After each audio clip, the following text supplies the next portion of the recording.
Okay, so will start our today's class now. So सबसे पहले हम रिवीजन कर रहे हैं, वापस से यहाँ पर आते हैं हमारे 5 एलिमेंट्स में। 5 एलिमेंट में ये जब हम कैलकुलेटर यूज कर रहे हैं तो ये हमारा वुड एलिमेंट है, ये हमारा फायर एलिमेंट है, ये हमारा अर्थ एलिमेंट है, ये हमारा मेटल एलिमेंट है और ये हमारा वाटर एलिमेंट है। तो ये हमारे 5 एलिमेंट है। All these are our 5 element, हमारा wood, fire, earth, metal and water. अभी we were talking about generating cycle. तो जनरेटिंग में जो आप क्रिएशन या फीडबैक बोल रहे हो, दोनों ही जनरेटिंग में जनरेटिंग साइकिल आता है। मतलब जब आपको मदर फाइंड करनी है या सन फाइंड करना है, सन फाइंड करना है तो आप क्लॉकवाइज जाओगे विदाउट स्किपिंग द फिंगर। अगर कोई भी फिंगर को आप स्किप नहीं करते हो और क्लॉकवाइज जाते हो आप, तो आपको सन मिलता है। और विदाउट स्किपिंग, कोई भी उंगली को छोड़े बिगर जब आप एंटी क्लॉकवाइज जाते हो तो आपको मदर मिलती है। तो ये दोनों ही चीज जनरेटिंग साइकिल में आती है। तो अगर आप क्रिएशन साइकिल जानते हो और फीडबैक साइकिल जानते हो, तो क्रिएशन, एंटी क्रिएशन या क्रिएशन फीडबैक दोनों ही जनरेटिंग साइकिल है। तो अगर आप बिना उंगली को छोड़े जा रहे हो क्लॉकवाइज या एंटी क्लॉकवाइज, तो वो दोनों ही जनरेशन साइकिल है, पहली बात। दूसरी बात हमारी आती है डिस्ट्रक्टिव साइकिल, जिसको हम बोल रहे हैं, ये जिसको हम को साइकिल हम बोल रहे हैं। तो वो हमारी क्लॉकवाइज एक छोड़ के एक जाती है। और जब ये हम डिस्ट्रक्टिव साइकिल या को साइकिल जाते हैं, तब उस क्वेश्चन में एक्सेस शब्द का उपयोग नहीं होता है, क्योंकि ये वाला हमारे इकोलॉजिकल बैलेंस के लिए ये साइकिल चाहिए, इसलिए एक्सेस वर्ड का उपयोग नहीं आता है और हम एक छोड़ के एक जाते हैं। जैसे वुड है तो वुड को, वुड कंट्रोल्स जो हमारा आएगा अर्थ, अर्थ कंट्रोल फायर, एक छोड़ के एक जा रहे हैं। Fire controls sorry water, water controls fire, fire controls metal and metal controls would. तो ये जब हम लोग जा रहे हैं एक छोड़ के एक, हम क्लॉकवाइज जा रहे हैं, तो ये हमारा डिस्ट्रक्टिव साइकिल है, ये हमारा रिस्ट्रिक्शन साइकिल है, ये हमारा को साइकिल है और इसमें एक्सेस वर्ड का यूज नहीं किया है। फिर हमारा जो आता है that is over acting cycle. तो ओवर एक्टिंग साइकिल भी इसी तरह से सेम सीक्वेंस में क्लॉकवाइज जाएगा, लेकिन वर्ड यूज उसमें एक्सेस वर्ड यूज होता है जब हम ओवर एक्टिंग साइकिल की बात करते हैं।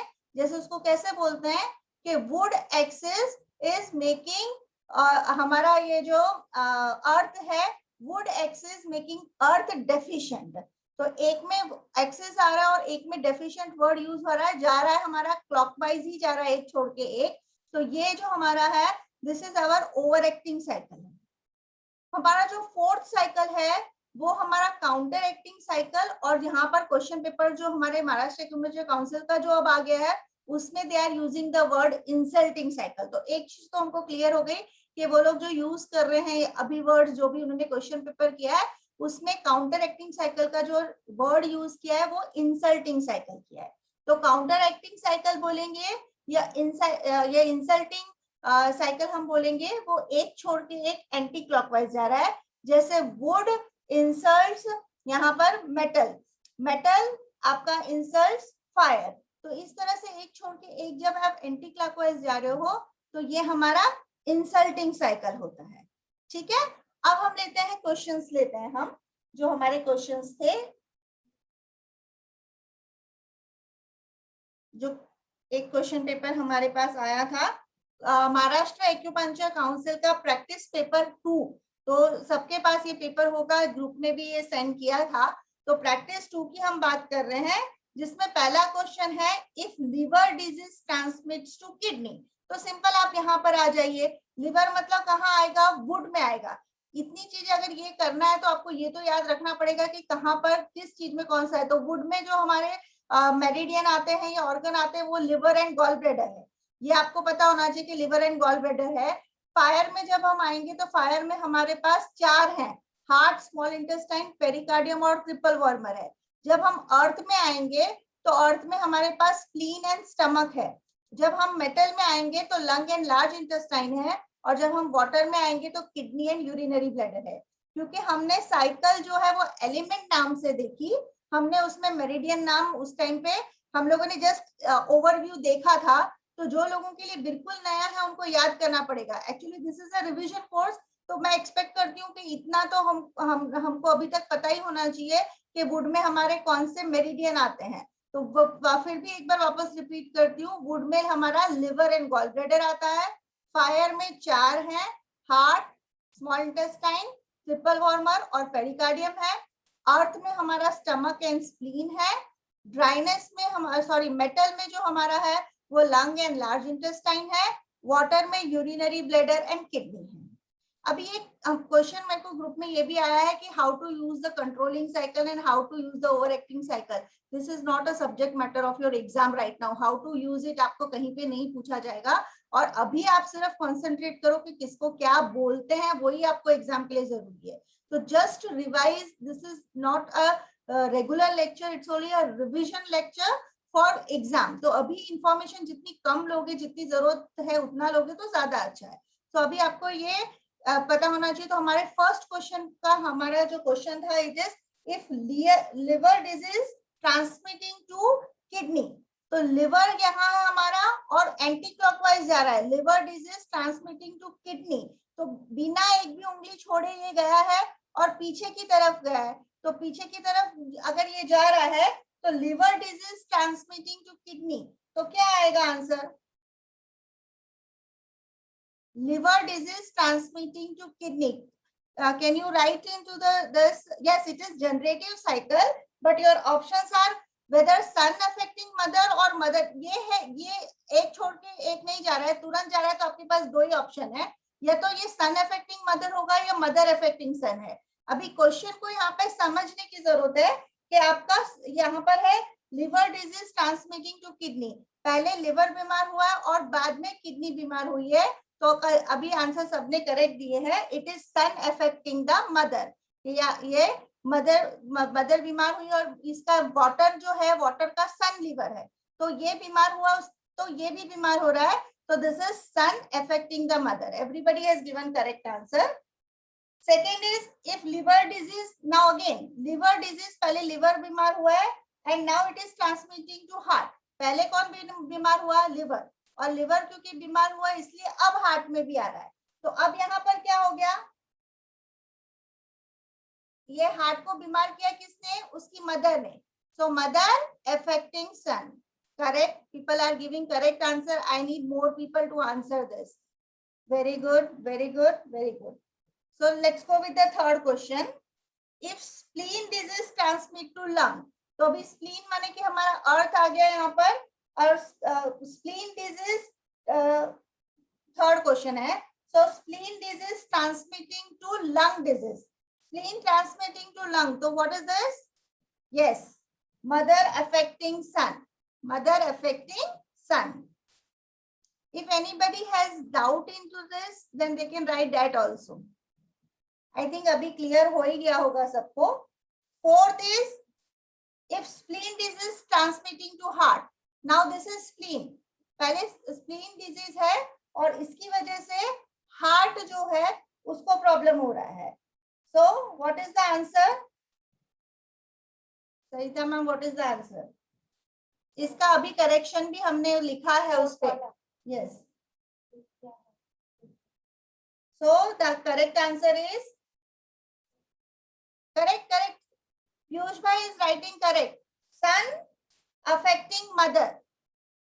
Son, no, not insulting cycle. यहाँ पर किरण जी एक छोड़ के एक नहीं जा रहा है। इंसल्टिंग साइकिल एक छोड़, अगर आप एंटी क्लॉकवाइज एक छोड़ के एक जाओगे तभी आएगा। यह Jitendra, for your answer is correct, it is son affecting mother. Fifth one is if spleen disease. अभी वापस स्प्लीन डिजीज पे हम, spleen disease transmits to liver. अभी ये देखो, अभी ये एक छोड़ के एक है और साइकिल कैसा जा रहा है? एंटी क्लॉकवाइज जा रहा है। Spleen disease transmitting to liver, पहले स्प्लीन बीमार हुआ है फिर लिवर हुआ है। Yes, now correct, Shubha ji का आंसर करेक्ट है। अभी शुभा जी को क्लियर हो गया है। Everybody correct? No, it is not co-cycle, Satyendra ji. Satyendra नहीं, सतवंत को it is insulting cycle. एक छोड़ के एक एंटी क्लॉकवाइज जा रहा है, एक छोड़ के एक क्लॉकवाइज जाता तो को-साइकिल होता। ये एंटी क्लॉकवाइज गया इसलिए इंसल्टिंग साइकिल है। Clear? Then if liver disease, अब कैलकुलेटर आप खोल के रखो. If liver disease transmits to lung, then it is called as liver disease. Yes, counteracting is correct answer, but now in the council's question paper they have given it insulting, तो insulting आएगा. पीयूष जी आपका answer wrong है, वापस से question को सुनिए आप. If liver disease transmits to lung, liver disease insulting cycle is correct answer. Then next question, if heart disease transmits to spleen. Now if heart disease transmits to spleen,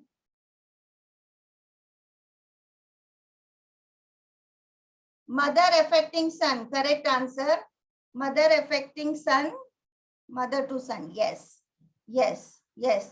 एक गलत answer था किसी का भी, otherwise everybody is giving correct answer. If heart disease transmit to liver, if heart disease is transmitting to liver,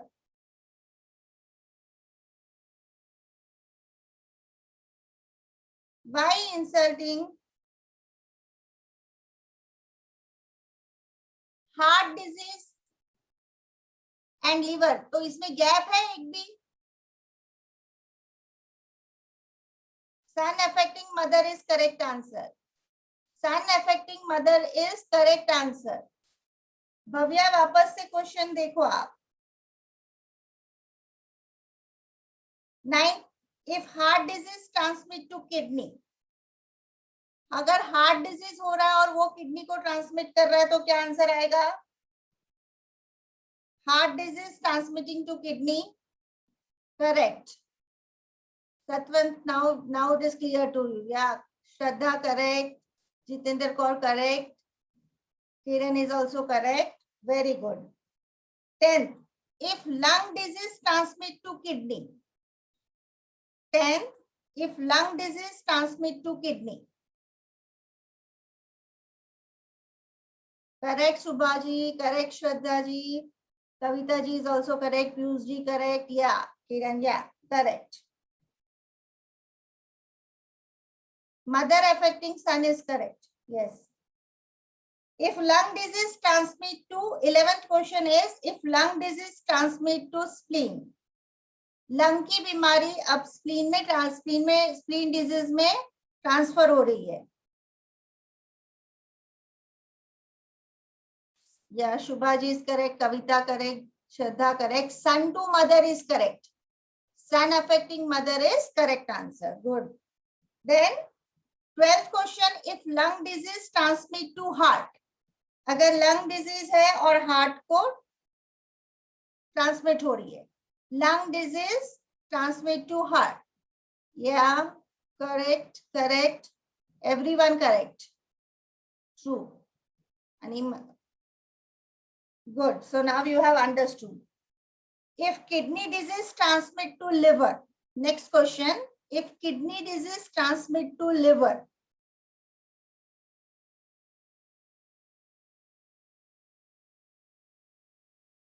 Mother to son, correct. Mother affecting son. Mother affecting son is correct answer. Yes. 14th, if kidney disease transmit to lung. If kidney disease is transmitting to lung.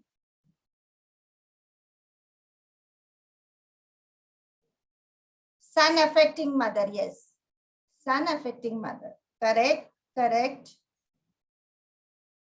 Next question, if kidney disease transmits to spleen. If kidney disease transmits to spleen, अगर kidney disease spleen disease में transmit हो रही है तो very good, all correct answers. Yes, it is insulting cycle. Okay, now 16th भी हम लोगों ने अभी तक पढ़ लिया है, तो 16th क्वेश्चन भी मैं अभी यहाँ पर ले रही हूँ. Which is not an action of acupuncture. Acupuncture का एक्शन क्या नहीं है इसमें से? Sedation, analgesic, laughing या immune enhancing? Yes, correct. C is the correct answer. Laughing is the correct answer. Great. The next question also, we have already done this, so I'll ask the next question also. Which is an action of acupuncture? Acupuncture का action क्या है? Analgesic, body building, laughing या running? Which is an action of acupuncture? Analgesic, body building, laughing या running? Very good. All correct answer, analgesic. Which is the action of acupuncture? Acupuncture का action क्या है? Crying, sedation, laughing, running. Sedation. Okay. Great. Which is an action of acupuncture? Crying, 19th question. Crying, bodybuilding, laughing या immune enhancing? Immunity बढ़ाना है, रोना है, body building है या लाफिंग है? Immunity. Immune enhancing. Okay. 28th question. Which is the action of acupuncture? Action of acupuncture क्या है? Homeostatic, body building, laughing या running? Yes. The action of acupuncture is homeostatic. Which is the action of acupuncture? Next question, 21st question. Which is the action of acupuncture? Crying, body building, anti-allergic or running?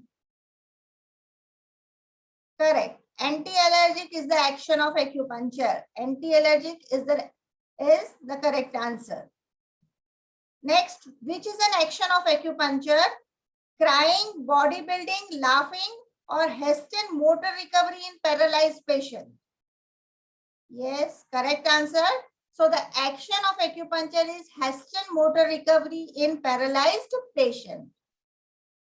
There are so now the next, अभी 23rd से जो question है वो अभी हमने लिया नहीं है, तो उसको जब हम पढ़ लेंगे तब मैं उसको लेती हूँ. तो अभी तक जो हमने पढ़ा था उसके ये क्वेश्चंस थे जो अभी तक हमने कर लिए. So I'll start with the next slide. आज का जो हमारा टॉपिक है वो हम शुरू करते हैं अब.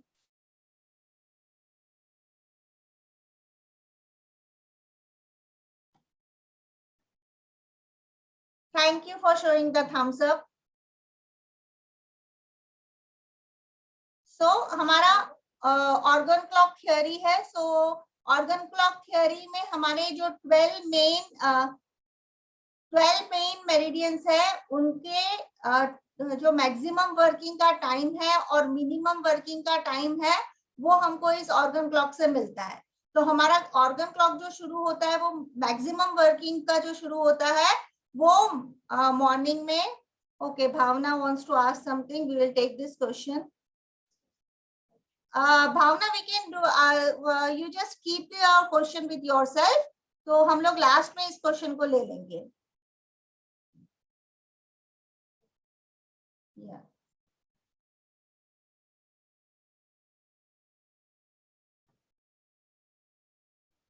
Okay, so the 3 to 5 AM 12 हमारे जो है वो मेरिडियन है.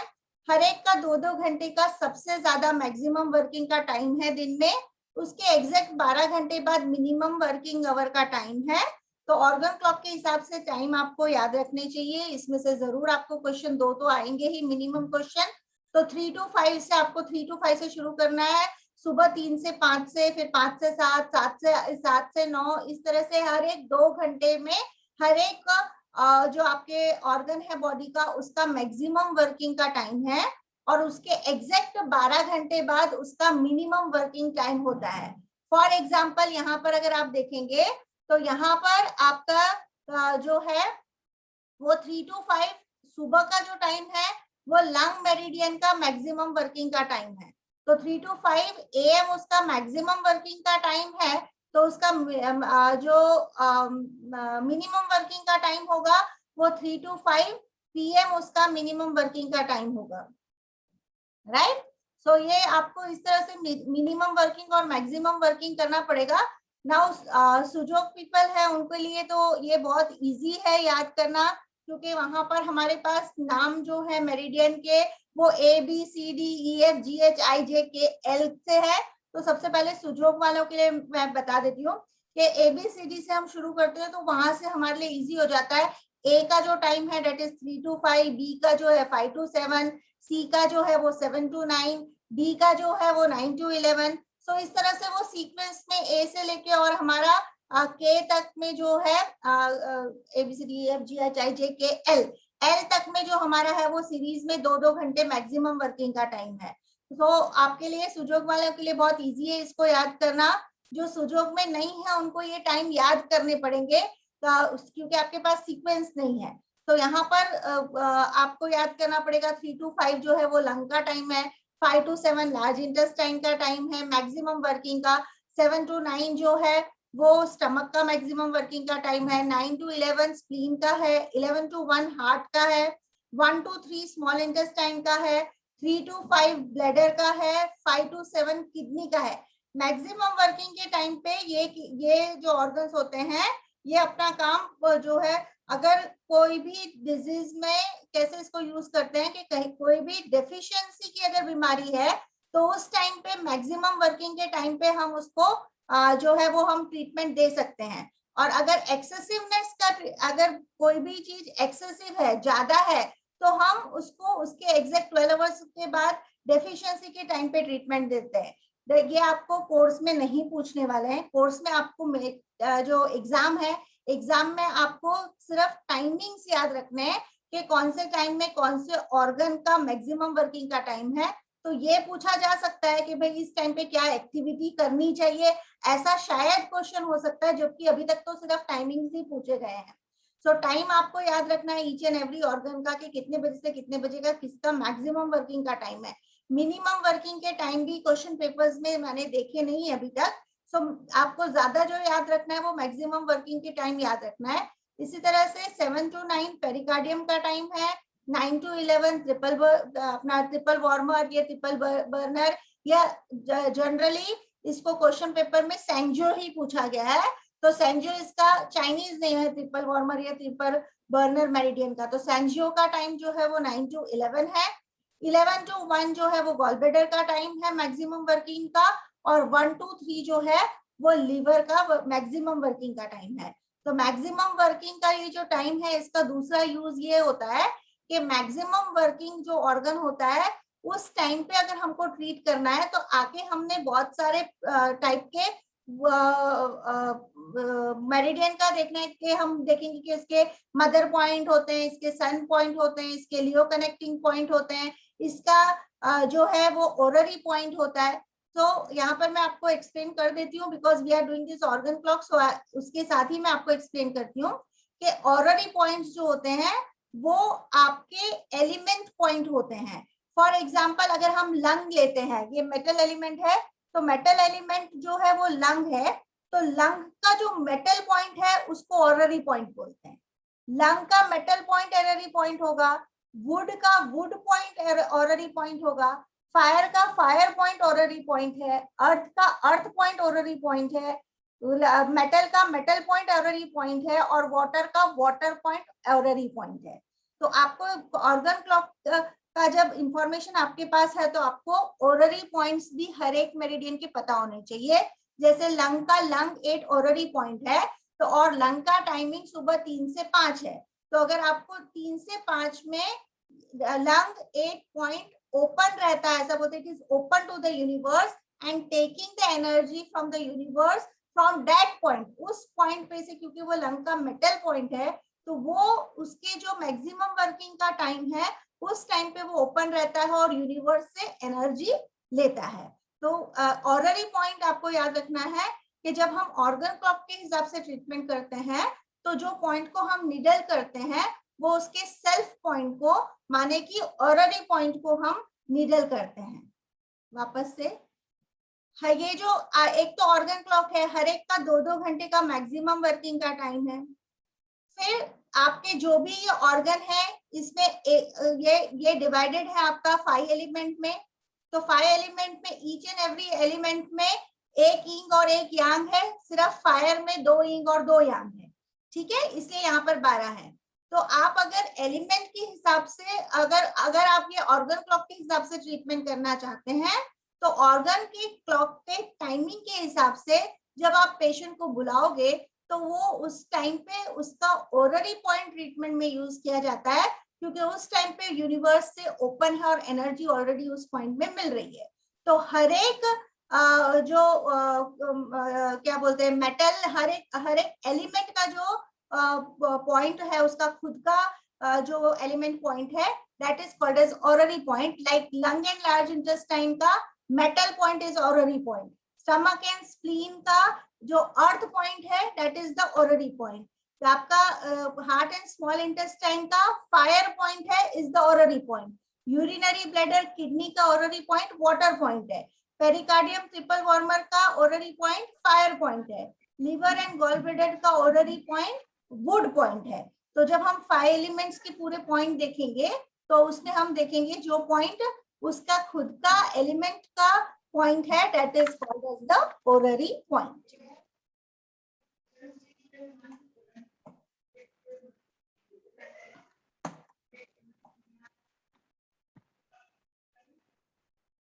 The treatment according to the organ clock balances the vital energy flow in the body so that the lacking energy is gained by tonification of acupuncture points and stagnated energy is transferred by sedation to a specific point.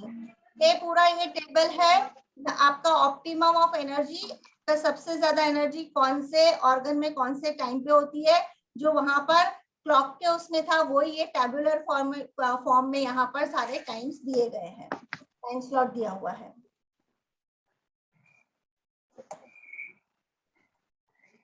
So that is all about the organ clock that you should know. Going to the Jang Fu theory. So Jang Fu theory is a study of 5 Jang and 6 Fu. Can you all mute yourself? Excuse me. Sarita ma'am, kindly mute everyone.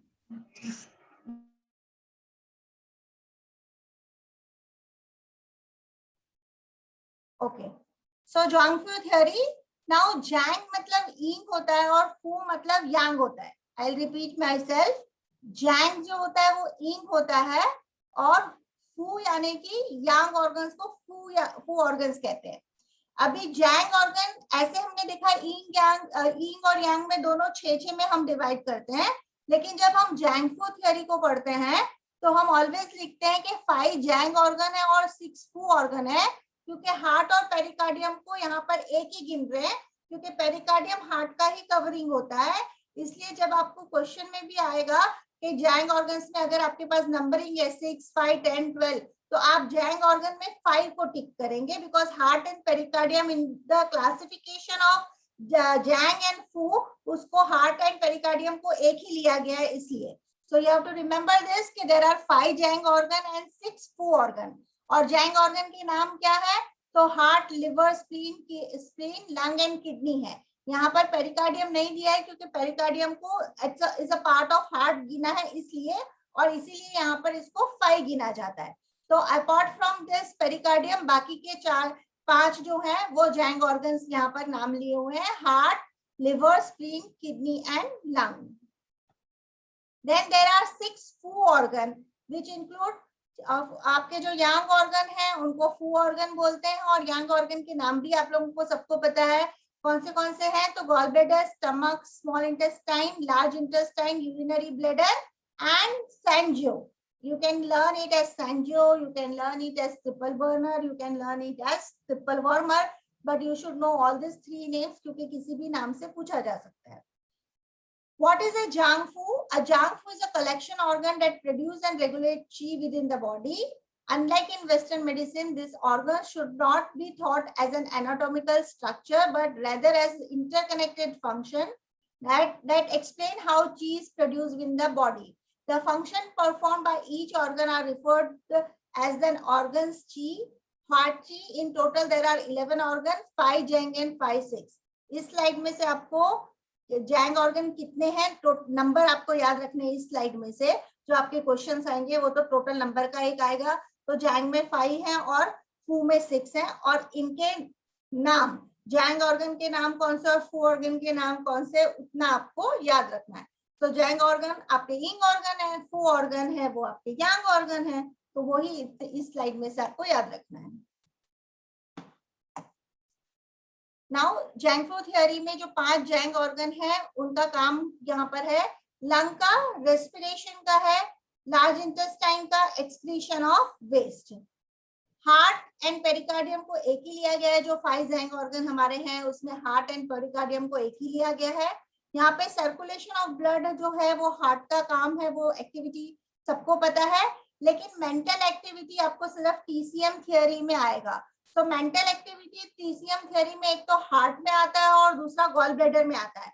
तो जहां पर भी mental activity में अगर options हैं तो कहीं पे हार्ट ऑप्शन में मिलेगा आपको, कहीं पे गॉल ब्लैडर ऑप्शन में मिलेगा। तो मेंटल एक्टिविटी के लिए अगर हार्ट है उसमें तो आपको हार्ट में टिक करना है, और अगर गॉल ब्लैडर है तो गॉल ब्लैडर को टिक करना है। तो मेंटल एक्टिविटी यहाँ पर ब्रेन पेरिकार्डियम ऐसा अलग से नहीं है, तो हार्ट में mental activity and gall bladder में भी मेंटल एक्टिविटी आएगा, ये आपको ध्यान रखना है। स्मॉल इंटेस्टाइन में separation of essence for food and transport of the waste to ally. तो स्मॉल इंटेस्टाइन का काम क्या है? फूड में से एसेंस को अलग करना और लार्ज इंटेस्टाइन को जो वेस्ट है वो ट्रांसपोर्टेशन कर देना लार्ज इंटेस्टाइन को। स्प्लीन का मेन फंक्शन आपको याद रखना है, डाइजेशन करना भी है। सेकेंड वाटर मेटाबॉलिज्म, तो वाटर मेटाबॉलिज्म भी जो हमारा है वो water metabolism triple warmer meridian में भी आएगा एंड स्प्लीन में भी आएगा। सो स्प्लीन में वाटर मेटाबॉलिज्म आएगा, डाइजेशन आएगा, circulation of blood and immunity, ये सारा स्प्लीन में आएगा। स्टमक में इंजेशन मतलब जो हम खाना खा रहे हैं वो, digestion and transportation of food and water. Liver में bile secretion and transportation, regulation, storage and transport. अपना जो भी क्वेश्चन पेपर जो आए हैं अभी महाराष्ट्र काउंसिल के, उसमें ये क्वेश्चन पूछा गया है कि बाइल सिक्रेशन किसका काम है, उसमें 4 ऑप्शन है। तो बाइल सिक्रेशन एंड जो है वो इसका आंसर लिवर है, और स्टोरेज ऑफ बाइल जो है वो गॉल ब्लैडर है। तो ये यहाँ पर ध्यान देना है। ऑलरेडी क्वेश्चन आपके जो क्वेश्चन पेपर्स अभी 5 आ गए हैं काउंसिल के, उसमें ये क्वेश्चन है। Then storage of bile gall bladder, mental activity gall bladder. Kidney regulation of blood pressure, blood pressure regulation is also again TCM function. आप अगर वैसे बॉडी फिजियोलॉजी या आप एनाटॉमी पढ़ते हो, फिजियोलॉजी जब पढ़ते हो तो इसमें किडनीज में रेगुलेशन ऑफ ब्लड प्रेशर नहीं आता है, लेकिन टीसीएम थियरी जब भी आप पढ़ोगे तो आपको ध्यान रखना है कि ब्लड प्रेशर को रेगुलेट करने के लिए, उसको होमोस्टेटिस में लाने के लिए ब्लड प्रेशर को किडनी का बहुत बड़ा रोल है। सो किडनी का regulation of blood pressure, growth of bone, cartilages, nail and head hair. तो इन सब चीज का growth of bone, growth of cartilages, teeth, nail and head hair, ये भी किडनी पे है। और ये भी क्वेश्चन आपको आपका जो काउंसिल के क्वेश्चन पेपर 5 आए हैं उसमें ये क्वेश्चन ऑलरेडी ये वाला भी पूछा हुआ है कि किडनीज के फंक्शन क्या क्या है, और उसमें उन्होंने लिखा हुआ है ग्रोथ ऑफ बोन भी दिया हुआ है उसमें, और किडनीज का यहाँ पर promoting new life as an extension of genital function है। तो उसमें ऑप्शन में बर्थ लिखा हुआ है। तो बर्थ इज प्रमोटिंग ऑफ, बच्चा पैदा होता है ना, so promoting of new life as an extension of genital function. तो वहां पर ये सब ऑप्शन दिए हुए हैं, उसका answer all of the above भी है। उसमें 3 चीजें उन्होंने दी हुई है, हेड हेयर दिया हुआ है और उन्होंने ग्रोथ दिया हुआ है। स्पेसिफिक नहीं लिखा है कि ग्रोथ ऑफ बोन है या ग्रोथ ऑफ कार्टिलेजेस, ऐसा नहीं दिया हुआ है, सिर्फ ग्रोथ लिखा हुआ है। तो ग्रोथ लिखा हुआ है तो भी वो किडनी में आएगा। एंड थर्ड उन्होंने बर्थ लिखा हुआ है, और फोर्थ ऑप्शन में उन्होंने ऑल ऑफ द अबव दिया है, तो उसमें ऑल ऑफ द अबव आएगा उसमें। So already this question is there in one of this 5 question papers. Then urinary bladder is water function and genital function. So all the genital functions and water balance again यहाँ पर आ रहा है urinary bladder meridian में। So ये वाला हम जब कल क्वेश्चंस कर रहे थे तो ये कुछ क्वेश्चंस आ गए थे जो मैंने बोला था कि हम नेक्स्ट डे में ले लेंगे। So this is also very very important chart। इसमें से भी 1-2 क्वेश्चन तो आते ही हैं। जो पिछले वाला स्लाइड हमने किया इसमें से भी 3 क्वेश्चन हमने हर पेपर में देखे हुए हैं, और ये वाली स्लाइड है इसमें से भी 2 questions in every question paper में, दो हम लोगों ने क्वेश्चंस इसमें से भी देखे हैं। सो जैंग-फू थियरी में अभी आपको जैंग ऑर्गन, फू ऑर्गन पता चल गया। लंग इज जैंग ऑर्गन, इंग ऑर्गन है उसका जो पार्टनर है वो लार्ज इंटेस्टाइन है। हार्ट का स्मॉल इंटेस्टाइन, पेरिकार्डियम का सैंजो। तो ये दोनों को इन्होंने एक साथ में लिया हुआ है बिकॉज ये हमारा फायर एलिमेंट है इस वजह से। Then you have spleen and stomach, kidney, urinary bladder, liver and gall bladder. तो हमारा जो सबसे पहला लंग एंड लार्ज इंटेस्टाइन है, इससे कनेक्टेड टिश्यू, आपको connected tissue and connected sense organ दोनों को याद रखना है, क्योंकि कई बार कंफ्यूजिंग भी वो लोग दे रहे हैं। कनेक्टेड टिश्यू पूछ के स्किन, बॉडी, हेयर, नोज भी दे रहे हैं and then one another thing, तो आप कंफ्यूज हो जाओगे कि मैं नोज पे टिक करूं या स्किन एंड बॉडी हेयर पे। तो अगर सेंस ऑर्गन पूछा है तो आपको नोज पे टिक करना है, और कनेक्टेड टिश्यू पूछा है तो स्किन एंड बॉडी हेयर करना है। तो आपको ये पता होना चाहिए कि सेंस ऑर्गन क्या है। सेंस ऑर्गन तो 5 ही आएंगे ना हमारे, तो अगर सेंस ऑर्गन है तो वो ही सेंस ऑर्गन में टिक करना है। कनेक्टिव टिश्यू पूछा है तो कनेक्टिव टिश्यू में ही टिक करना है, because they have made that type of the question जो हमको कंफ्यूज करते हैं। उन्होंने क्वेश्चन पूछा है, उसमें कनेक्टिव टिश्यू भी दे दिया है और कनेक्टेड सेंस ऑर्गन भी दिया है, तो क्वेश्चन को प्रॉपर्ली पढ़ के फिर टिक करना what they have asked. Then heart and small intestine में कनेक्टेड टिश्यू जो है वो ब्रेन एंड ब्लड वेसल्स है। तो यहाँ पर हार्ट, पेरिकार्ड, यहाँ पे पेरिकार्डियम भी साथ में है, इसलिए ब्रेन भी आ गया, एंड हार्ट है तो ब्लड वेसल्स तो आने ही है, and connected sense organ is tongue, तो कनेक्टेड सेंस ऑर्गन आपका टंग होगा। स्प्लीन एंड स्टमक है, इसमें मसल, टेंडन एंड एक्सट्रीमिटीज आता है। तो आपको ये याद रखना है कि muscle, tendon, flash and extremities आएगा, तो यहाँ पर आप स्प्लीन एंड स्टमक को लेना है।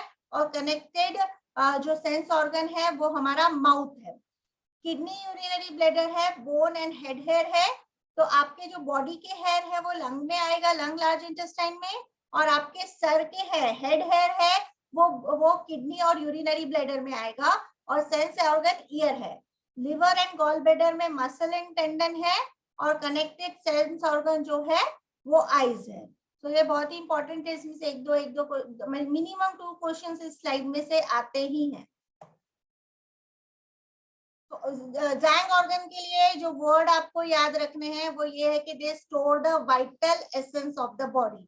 सो आपका जो जैंग ऑर्गन माने इंग ऑर्गन, सो इंग ऑर्गन जो जैंग ऑर्गन है वो वाइटल एसेंसेस को स्टोर करते हैं, और जो हमारे फू ऑर्गन्स है यानी जो यांग ऑर्गन्स है वो सिर्फ क्या करते हैं, काम इंजेक्शन का, डाइजेशन का और एक्सक्रीशन का, ये काम यांग ऑर्गन का है। तो यांग ऑर्गन कोई भी वाइटल एसेंसेस को स्टोर नहीं करते हैं, वो इंजेक्शन, डाइजेशन एंड एक्सक्रीशन, ये 3 शब्द आपको याद रखने हैं। उसके लिए आपको यांग करना है। इंग के लिए 2 वर्ड्स यूज आपको याद रखने हैं, one is storing and second is vital essence. ये 2 शब्द आपको याद रखोगे तो आपको ये 1 मार्क्स आराम से मिल जाएगा। तो the 5 zang organ store the vital essence of the body. तो ये वापस से जो हमने आगे देखा ये वही चीज है यहाँ पर कि हार्ट क्या करता है, function of both the heart and the cerebrum. तो cerebrum is a part of brain, right. So अब जब हम हार्ट और पेरिकार्डियम टीसीएम थ्योरी में पढ़ते हैं तो इनका फंक्शन बोथ कनेक्टेड होता है, connected to heart and connected to the cerebrum. Regulate circulation of the blood, controls mental activity.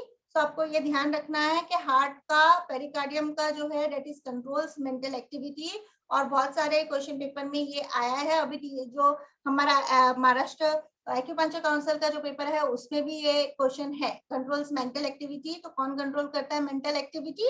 Heart control करता है। Heart opens to the tongue, so आपने यहाँ पे heart opens to the tongue वो भी हमने देखा भी, कनेक्टेड जो हमारे सेंस ऑर्गन में है वहां पर टंग है। So heart opens to the tongue, and the tongue color denotes whether the heart is functioning properly or not. Heart governs the blood vessel. So heart governs the blood vessel and couples with small intestine. तो इसका couple कौन है, husband organ कौन है? तो small intestine है।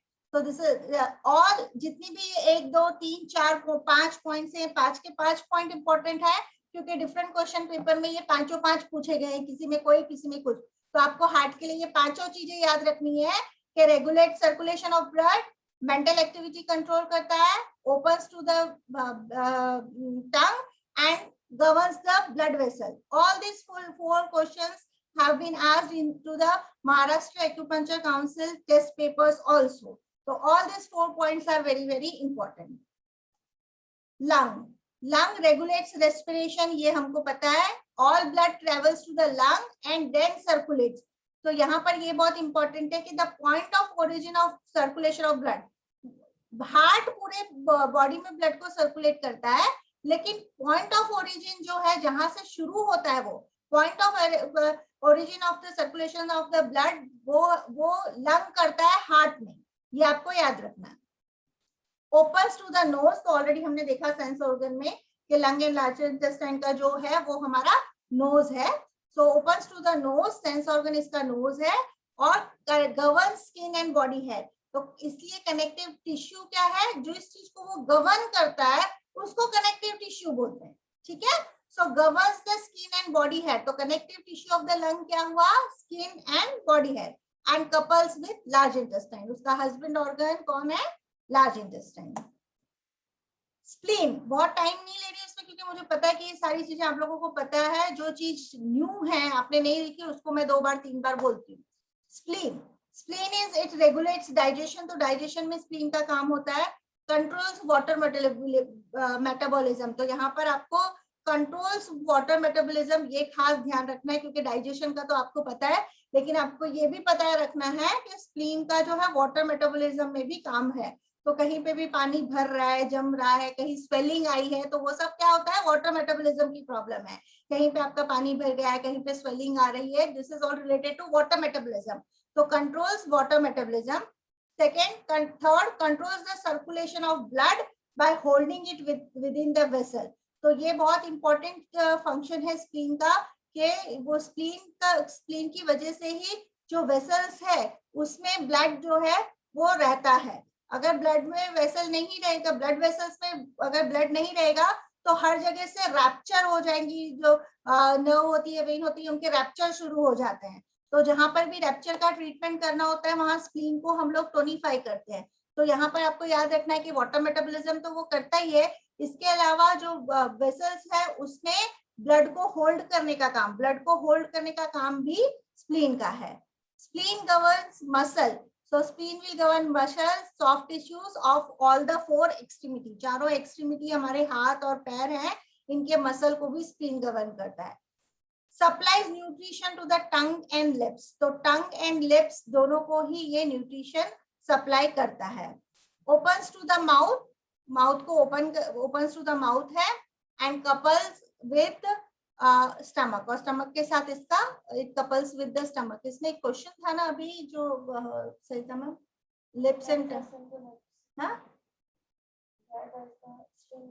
So spleen manifestation का एक आपका महाराष्ट्र एक्यूपंक्चर काउंसिल के एक क्वेश्चन पेपर में एक क्वेश्चन है कि इट मैनिफेस्ट कहाँ करता है, स्प्लीन अपने आप को कहाँ मैनिफेस्ट करता है, तो मैनिफेस्ट वो अपने लिप्स पे करता है।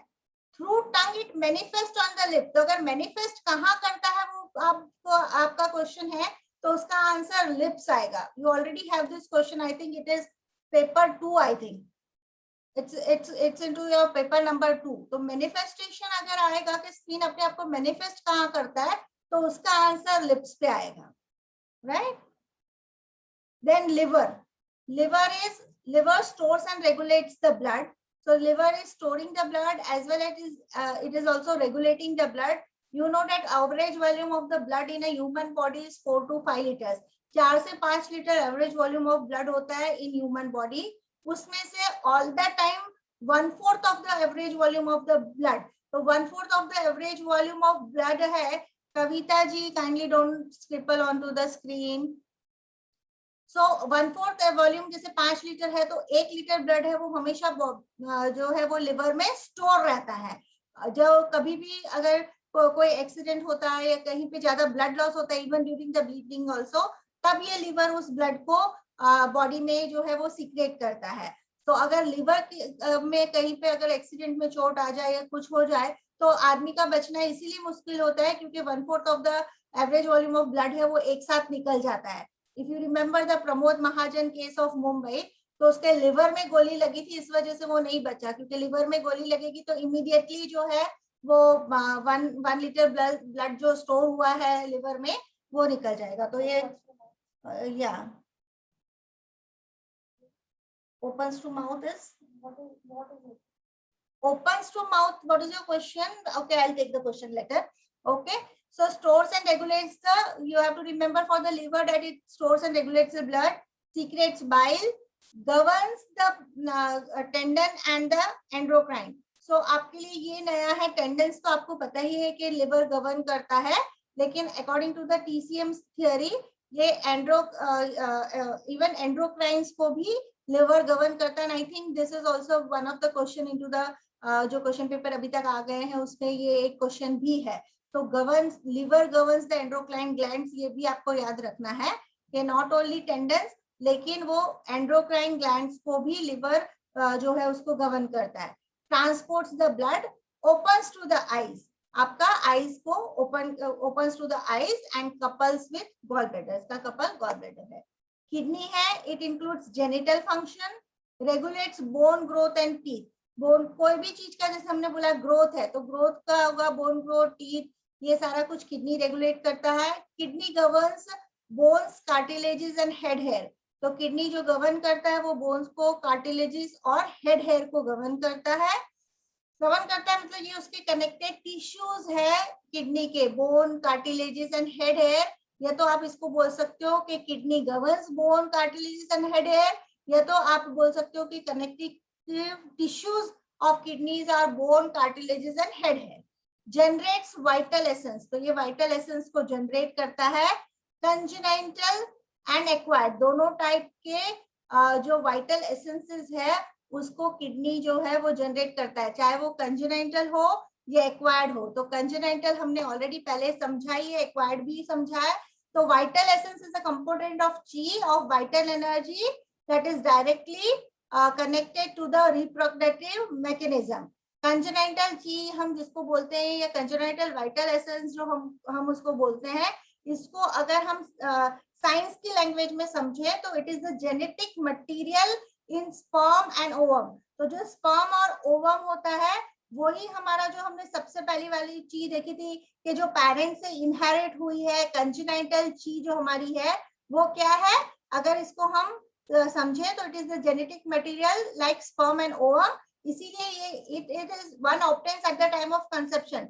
जब आप जन्मे हो उस टाइम पे ही आपको एक fix amount of sperm and ovum जो है वो मिलता है। तो it is very difficult to solve the cases. मैं ये नहीं बोलूंगी कि कर ही नहीं सकते हैं, लेकिन क्योंकि ये जेनेटिक मटेरियल है इसलिए इसको बढ़ाना हमारे हाथ में इतना ज्यादा नहीं है कि किसी के स्पर्म काउंट बहुत कम हो या ओवम में प्रॉब्लम हो, तो वो केसेस बहुत डिफिकल्ट होते हैं कि हम उनको कर सके, बिकॉज वो कंजेनाइटल वाइटल एसेंसेस है, जेनेटिक मटेरियल है वो, जो हमको हमारे जब हम पैदा हुए तभी हमको मिल गया। फीमेल्स में ओवम और मेल्स में स्पर्म। तो ये सारा कुछ किडनी से कनेक्टेड है। while acquired vital essence refers to the secondary sexual characteristics। हमने आगे की स्लाइड में देखा ना कि kidney generates vital essence, congenital and acquired. तो कंजेनाइटल क्या हो गया, स्पर्म एंड ओवम, और एक्वायर्ड क्या हो गया, जो हम which refers to the secondary sexual characteristic exhibited by individual after puberty. तो आपके प्यूबर्टी के बाद में जो है, जैसे फीमेल्स को जो है वो मासिक स्राव आता है, मेंसेस आते हैं, इसी तरह से puberty males are also having post puberty. तो वही चीज हो गई सेकेंडरी सेक्सुअल कैरेक्टरिस्टिक्स जो है that are also related to kidney essence. Promotes new life as an extension of genital function, opens to ear। Kidney कहाँ ओपन होती है, opens to the ear, couples with urinary bladder। यहाँ पे note में है kidney governs the head hair, hair governs and lung governs the body hair। तो ये तो अब तो सबको क्लियर हो गया है कि kidney governs the head hair and lung governs the body hair। तो हमारे ये 5 जैंग ऑर्गन्स थे जो हमको ध्यान रखने हैं, और ये 6 फू ऑर्गन। तो 6 फू ऑर्गन का काम तो इजी है, क्योंकि इनका काम तो 6 मेन इनका काम क्या है, डाइजेस्ट करना है, एब्जॉर्ब करना फूड को और एक्सक्रीट करना फूड को। और स्टमक का मेन काम क्या है, ingestion, digestion and transportation of the food. Stomach का 3 मेन काम है, ingestion, digestion and transportation of food and water. ये काम हमारा स्टमक का है। स्मॉल इंटेस्टाइन का काम क्या है, separates the essence from the waste of food and transports it to the large intestine. वो जो वेस्ट प्रोडक्ट है वो सारा कुछ वो लार्ज इंटेस्टाइन को ट्रांसपोर्ट करना है। जो वाइटल एसेंसेस है फूड में से उनको अलग करना है और वेस्ट को लार्ज इंटेस्टाइन को पहुंचाना है, ये स्मॉल इंटेस्टाइन का काम है। लार्ज इंटेस्टाइन का काम क्या है, जो वेस्ट है उसको एक्सक्रीट करना, उसको बाहर निकालना, मल त्याग करना। तो मल क्या है, जो एक्सक्रीट है, जो वेस्ट है उसको बाहर निकालना, वो लार्ज इंटेस्टाइन का काम है। गॉल ब्लैडर, गॉल ब्लैडर का काम क्या है? गॉल ब्लैडर भी बाइल को स्टोर करता है। फिर जैसे हमने हार्ट में देखा था कि मेंटल एक्टिविटी कंट्रोल करता है, तो वही मैंने आपको बताया कि heart and gall bladder according to the TCM theory controls the mental activity, maintains the integrity of the muscle, और मसल की इंटीग्रिटी को मेंटेन करता है gall bladder. Urinary bladder controls water fluid circulation, fluid के circulation को control करता है urinary bladder. Sanjiao मतलब ट्रिपल वार्मर या ट्रिपल बर्नर या triple heater preserves homeostasis of the body, body में सब चीज को बैलेंस करने का, जैसे कि इसको ट्रिपल वार्मर कफ पित्त वात की तरह हम इसको समझ सकते हैं। तो कफ पित्त वात को बैलेंस करता है। हमारी जो 3 कैविटीज है, इसका नाम सेंजियो मीन्स 3 कैविटीज। तो 3 कैविटीज माने कि हमारी अपर कैविटी, ये जो हमारे लंग है, हार्ट है, चेस्ट है, ये हमारी अपर कैविटी है। फिर ये जो लिवर जहां पर हमारा है, स्टमक वगैरह है, ये हमारी मिडल कैविटी है। और नीचे ये जो हमारा लोअर एब्डोमेन है, पेल्विस एरिया जो हमारा है, ये पूरा हमारा जो है वो लोअर कैविटी है। तो आपकी जो अपर कैविटी, मिडल कैविटी और लोअर कैविटी, ये तीनों कैविटीज को जो बैलेंस करता है, जो होमोस्टेसिस में रखता है, वो सेंजियो है, जिसका नाम san means 3 and jiao means cavity. तो तीनों कैविटी को ये बैलेंस करता है, that is sanjiao. So Zhang organs support each other, Fu organ control each other. The Zhang and Fu organ have a coupled relationship with each other. Although the different organs have separate function, they work in coordination with each other to preserve the unity of organism to carry out the vital function. Yin और Yang दोनों मिलके हमारे body के जितने भी vital function है, उनको अच्छे से करने के लिए काम आते हैं। So this is our next topic, that is action of acupuncture. So action of acupuncture में different actions दिए हुए हैं। अभी जो हम यहाँ पर main actions mechanism based action based जो है हमारा mechanism of the action is based on the following. Acupuncture के हमारे बॉडी में जब हम acupuncture करते हैं तो ये main चीजें हमें 3 याद रखनी है। Removal of blockage of energy in the energy path. हमारे जो एनर्जी पाथ यानी कि जो हमारे बायो एनर्जी पाथ है, इनको क्या बोलते हैं? मेरिडियन। तो इन मेरिडियन में कोई भी ब्लॉकेज आया है तो उसको रिमूव करना। तो पहला काम क्या है एक्यूपंक्चर का? Removal of blockage of energy into the energy path. Second, correction of imbalances of yin and yang. तो यिंग एंड यांग का जैसे हमने बोला था कि ये डायनामिक रिलेशनशिप में होते हैं, तो एक कम होता है तो दूसरा ज्यादा होता है, लेकिन एक थ्रेशोल्ड लिमिट पे कम ज्यादा हुआ तो कोई बात नहीं है, लेकिन एकदम से कोई एक बढ़ गया और एक ज्यादा हो गया तो इसको करेक्ट करना पड़ता है। तो एक्यूपंक्चर से हम इसका इम्बैलेंस को करेक्ट कर सकते हैं। तो correction of yin and yang. And third is homeostasis. जब भी हम एक्यूपंक्चर कर रहे हैं तो हम क्या कर रहे हैं? हमारी बॉडी की हर चीज को बैलेंस करने के लिए स्टेट ऑफ होमोस्टेटिस हम जो है वो लाना चाहते हैं। That is to maintain normal secretion and equilibrium between the exterior and interior of body.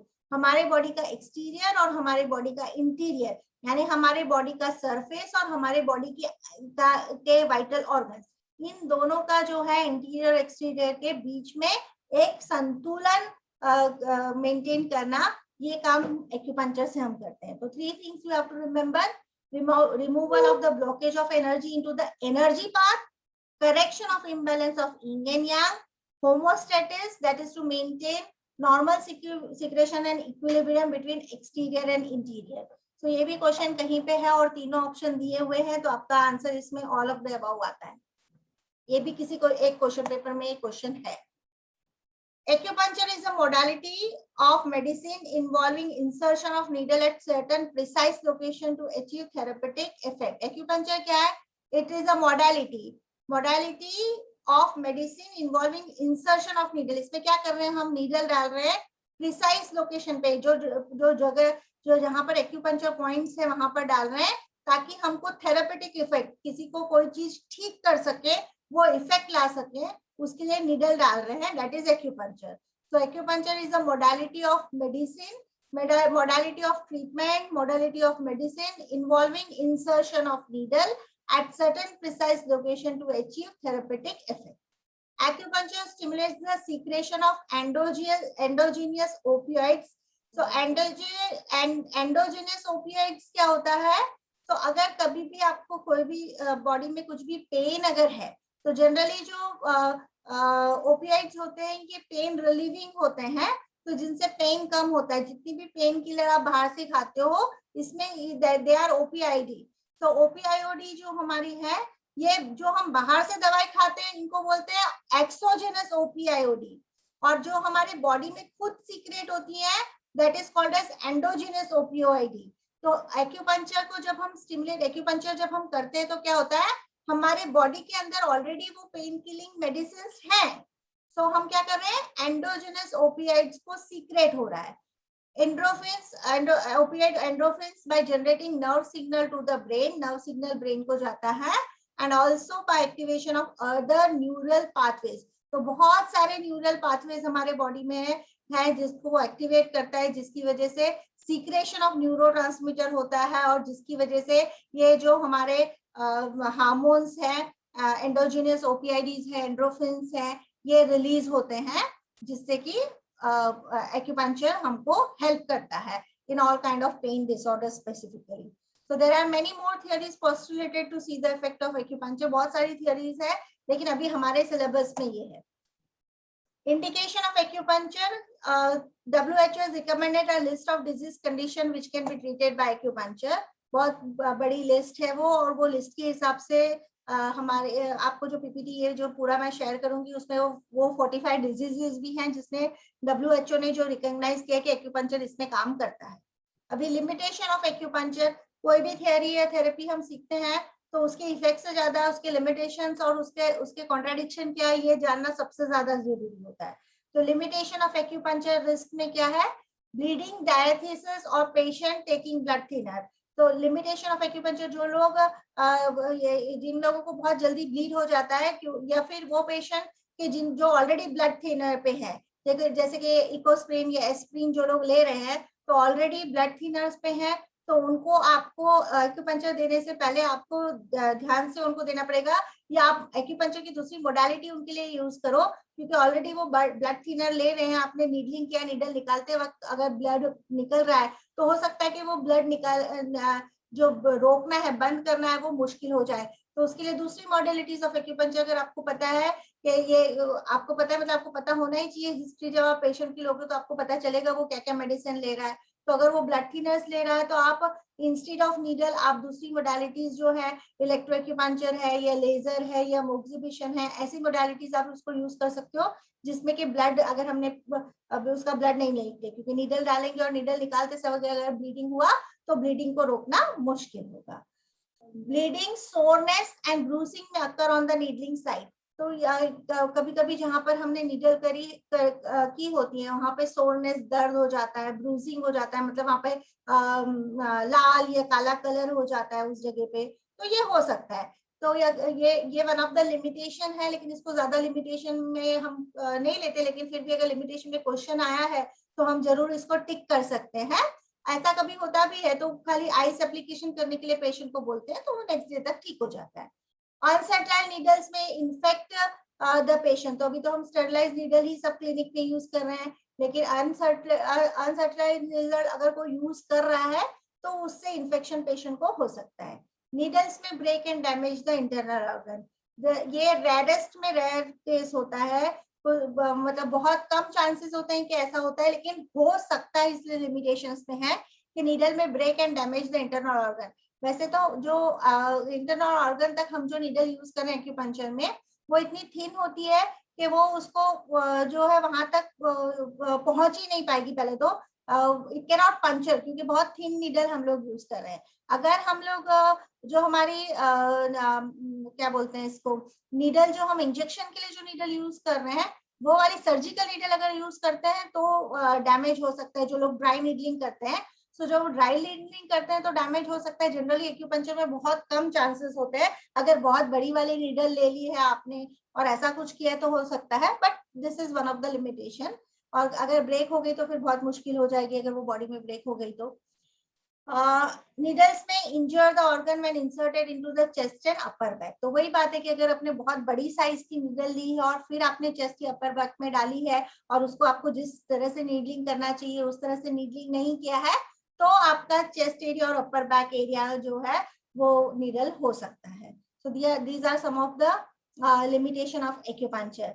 क्योंकि चेस्ट एरिया वगैरह तो वैसे भी इवन मेडिकल उसमें भी वो लोग जनरली वहां से पंचर नहीं करते हैं। जब आपके लंग्स में भी पानी भरता है ना, तो लंग्स में से जब टैपिंग, उसको बोलते हैं टैप करते हैं फ्लूइड को, जब उसमें से पानी निकालते हैं, टैपिंग ऑफ द फ्लूइड करते हैं, तब भी वो आगे से इंजेक्शन नहीं डालते हैं, वो पीछे से लंग में पीछे आपके थोरेसिक रीजन में से वो नीडल डाल के और पानी जो लंग में भरा होता है वो निकालते हैं।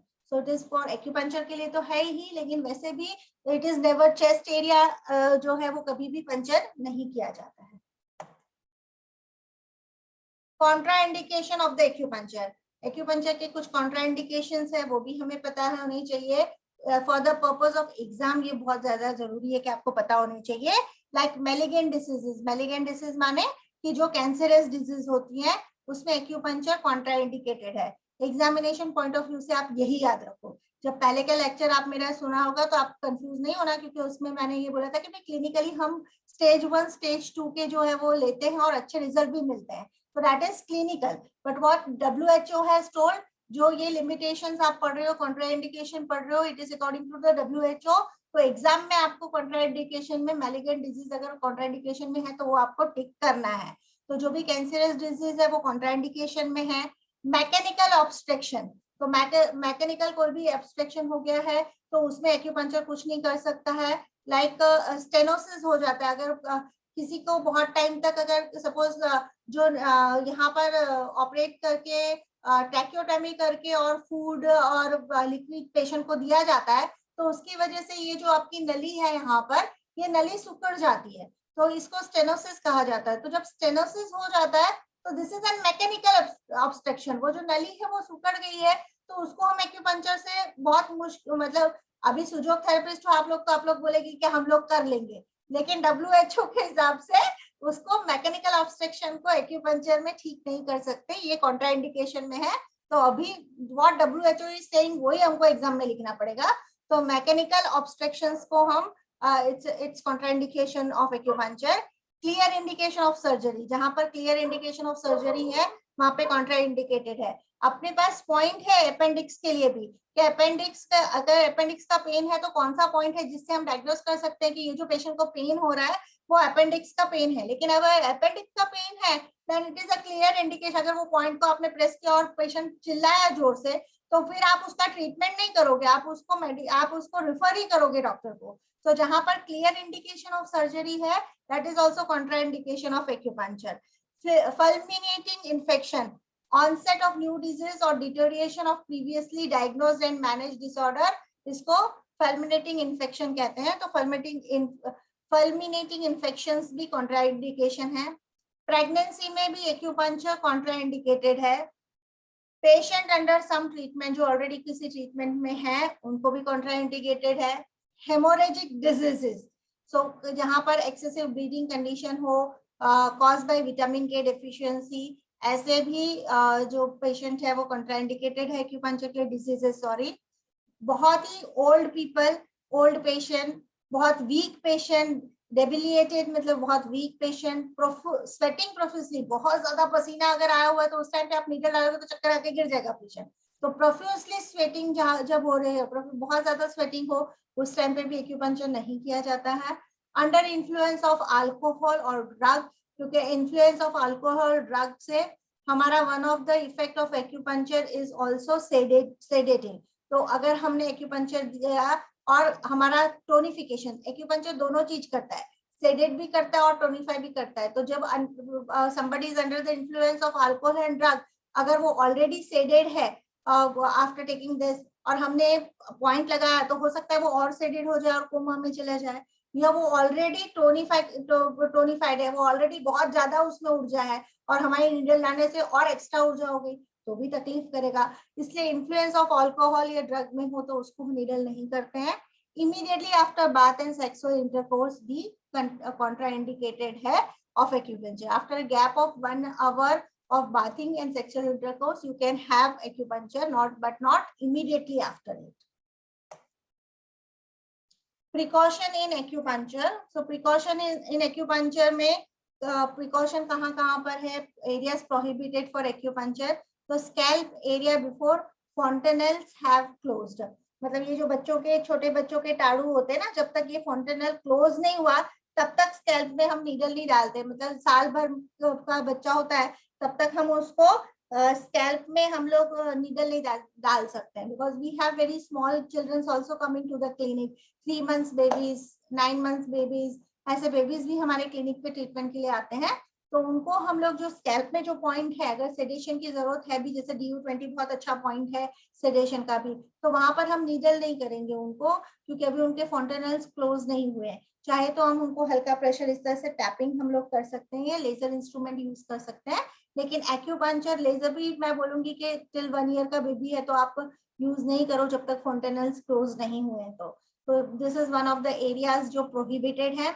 Nipple and breast tissues. तो आपके निप्पल एंड ब्रेस्ट टिश्यूज है, ये भी आपका जो है वो कॉन्ट्राइंडिकेटेड है. और निप्पल पे जो पॉइंट एक्यूपंक्चर पॉइंट आया हुआ है वो स्टमक 17 पॉइंट है. तो बहुत सारे क्वेश्चन पेपर में हमको पॉइंट नंबर दिया हुआ है कि ST17 को हम जो है वो निडल कर सकते हैं या नहीं कर सकते. ट्रू और फॉल्स में जो क्वेश्चन पेपर कई लोगों ने बनाया है उसमें ट्रू और फॉल्स में ये क्वेश्चन दिया हुआ है कि ST17 को हम कैन वी डू नीडलिंग करके, यस और ट्रू एंड फॉल्स में.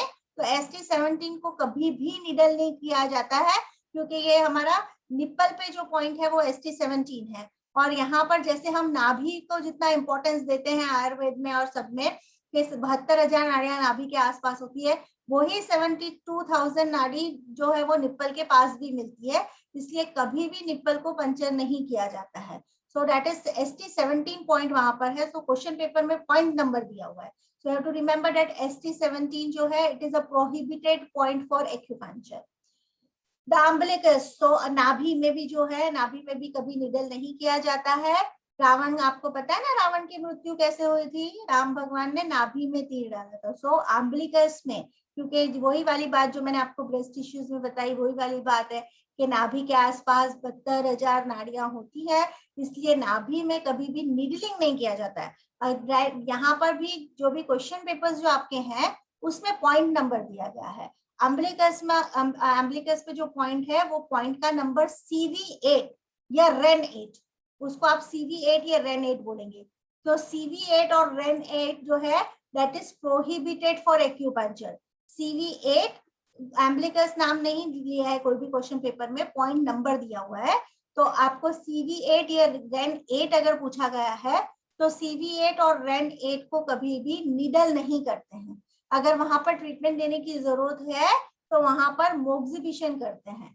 तो भी हम टेक्निक्स ऑफ जो हमारी मोडालिटीज है उसको भी डिस्कस करेंगे. तो अम्बिलिकस में it is prohibited for acupuncture.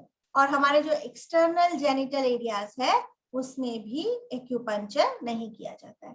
तो areas prohibited for acupuncture have also been asked into various question paper. एक आध क्वेश्चन होता है इनमें से, सो ये आपको ध्यान रखना है.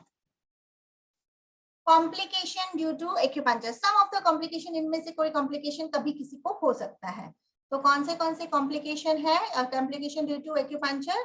पेन और नीडल इंसर्शन. आपने पेन नीडल डाला और पेशेंट को पेन हो सकता है. So this is one of the complication.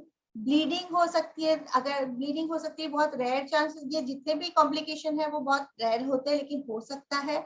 और इसलिए हम पहले हिस्ट्री लेते हैं पेशेंट की कि वो कोई ब्लड थिनर्स पे तो नहीं है. सो ब्लीडिंग हो सकता है.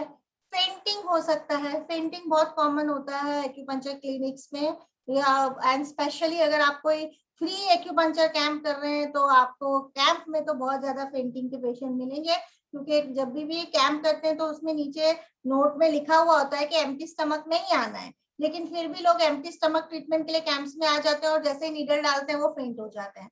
तो फेंटिंग अगर ऐसा हो जाता है तो GV26 एंड किडनी 1 ये पॉइंट है जो एक्यूपंक्चरिस्ट सबको पता होता है.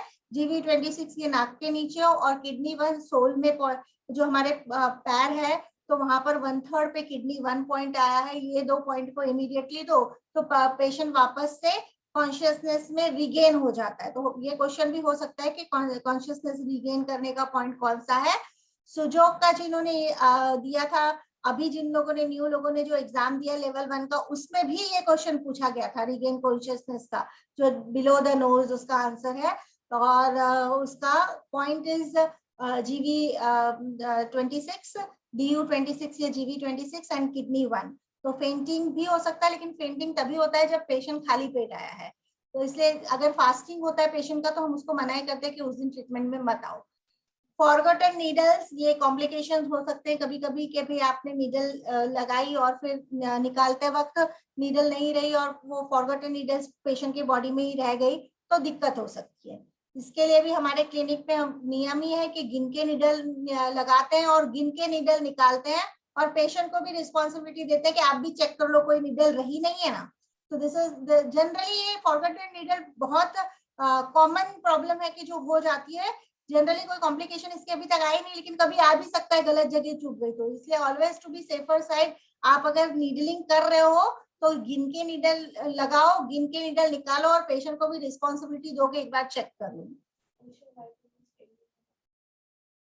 किडनी 1 क्यों यूज करना है? किडनी 1 और DU 26 दोनों रीगेन कॉन्शियसनेस। जो लोग हमने ट्रीटमेंट दी, नीडल लगा और चक्कर आके गिर गए, या वैसे भी कोई चक्कर आके फॉर XYZ रीजन, अगर आपके घर में भी किसी को एकदम से या फैमिली फ्रेंड्स या कहीं गैदरिंग में आप और किसी को चक्कर आ गया है, तो आप ये 2 पॉइंट दे सकते हो, GV 26 या DU 26, दोनों ही नाम उसी पॉइंट के हैं। DU या GV 26 एंड किडनी 1, ये दोनों ही कॉन्शियसनेस को बेहोशी से होश में लाने के लिए, कॉन्शियसनेस को रीगेन करने के लिए पॉइंट है। कॉम्प्लिकेशंस पे आ जाती हूँ वापस से। बेंट, ब्रोकन और स्टक नीडल, तो कभी जैसे हमने आगे ब्रोकन में देख ही लिया था कि बेंट हो जाए नीडल तो पेन होती है, ब्रोक हो जाए नीडल तो भी तकलीफ होती है। एंड स्टक नीडल, कभी कभी जो कोई ऐसा मसल होता है वहां पर अगर हमने नीडल डाली तो नीडल स्टक हो जाती है। तो जो नीडल स्टक हो जाएगी तो आप उसको जोर से नहीं खींचना है, नहीं तो वो पूरा उस टिश्यू को पूरा उसको डैमेज कर देगा। तो कभी भी अगर स्टक नीडल, अगर आप नीडल लगा रहे हो और उसमें स्टक हो गई है, तो आपको कुछ नहीं करना है। आजू बाजू का जो एरिया है उसको हल्के हल्के मसाज करना है। आप 30 सेकंड्स टू 1 मिनट मसाज करोगे तो उसके बाद वो नीडल आराम से आप निकल पाओगे। सो कभी भी स्टक नीडल हो जाए तो उसको खींचो मत, आसपास के एरिया को पहले मसाज करो और फिर ही आप नीडल निकालो। तो stuck needle is one of the complication. और कई बार ऐसा हो जाता है पेशेंट में कि नीडल आपकी स्टक हो जाती है, टाइट हो जाती है, वो निकलेगी नहीं। तो निकलेगी नहीं तो आपको उसको जबरदस्ती खींचना नहीं है, आसपास के एरिया को मसाज करो और फिर निकालो नीडल को। इन्फेक्शन, अगर ऑलरेडी कोई इन्फेक्शन है और निडल किया तो वो इन्फेक्शन फैल सकता है। Injury to the internal organs और वाइटल स्ट्रक्चर, वो तभी है कि आप बहुत बड़ी नीडल यूज कर रहे हो और मोटी नीडल यूज कर रहे हो, तभी हो सकता है। बट इट इज आपको you have to remember that it is into the complication. Over correction of certain physiological parameters, तो कभी कभी ओवर करेक्शन भी हो सकता है, like sudden changes of blood sugar and blood pressure. अगर आपके पास कोई पेशेंट आया है जिसका आप डायबिटीज का ट्रीटमेंट कर रहे हो, तो जनरली होता नहीं है, लेकिन कभी कभी हो सकता है। इसलिए दिस आर कॉम्प्लिकेशन, कभी कभी हो सकता है कि आप उसको कर रहे थे और उसको एकदम से हाइपोग्लाइसेमिया हो गया। इसलिए आप अपने क्लिनिक में हमेशा ग्लूकोज बिस्किट्स है, कुछ चॉकलेट्स है, अगर आप डायबिटीज पेशेंट को ट्रीटमेंट दे रहे हो तो हैंडी उसके टेबल पे ये चीजें रखो कि अगर उसको ऐसा ट्रीटमेंट के बाद या ट्रीटमेंट के दौरान ऐसा लग रहा है कि मुझे चक्कर आ रहे हैं, कुछ आ रहे हो, तो आप उसको इमीडिएटली ग्लूकोज बिस्किट या कुछ दे सकते हो। तो ओवर करेक्शन हो जाता है। वैसे वो आपके पास शुगर कम करने के लिए आया है, लेकिन वो बहुत ज्यादा फॉल हो सकता है, हाइपोग्लाइसेमिक इंडेक्स में जा सकता है, जो बहुत रेयर चांसेस होते हैं, लेकिन फिर भी उसकी व्यवस्था आपको रखनी है। Similarly with blood pressure also, तो ब्लड प्रेशर भी, जो हाई ब्लड प्रेशर का पेशेंट का हम ट्रीटमेंट कर रहे हैं, तो कभी कभी वो हाइपोटेंशन में पेशेंट कभी कभी जा सकता है। तो उसके लिए भी आपको ध्यान रखने हैं कि कौन से पॉइंट्स हैं जिससे हम उनका इसको हम बैलेंस कर सके। तो होमोस्टेटिस वाले जो पॉइंट्स है वो आपको उस टाइम पे उसको देने पड़ेंगे, which is very very rare. Blood pressure को एकदम डाउन या एकदम हाई बहुत कम देखा गया है क्लिनिकल प्रैक्टिस में, लेकिन हाँ हाइपोग्लाइसेमिक मैंने बहुत देखा है, क्योंकि इंसुलिन बेस्ड पेशेंट है, उनका भी हम ट्रीटमेंट करते हैं। स्पेशली इंसुलिन बेस्ड पेशेंट में मैंने ये देखा है अपने क्लिनिकल प्रैक्टिस में, तो उनको जब हम ट्रीटमेंट देते हैं तो कई बार हाइपोग्लाइसेमिक कंडीशन उनकी हो जाती है, because they are already on to the insulin, उन्होंने इंसुलिन भी लिया हुआ है और हम उनको फिर शुगर कम करने के लिए ट्रीटमेंट भी दे रहे हैं, तो कभी कभी ऐसा हो जाता है। तो ये चीजें आपको हैंडी अपने क्लिनिक पे रखनी है अगर आप एक्यूपंक्चर प्रैक्टिस कर रहे हैं। सो अनम्यूट करो तो सबको।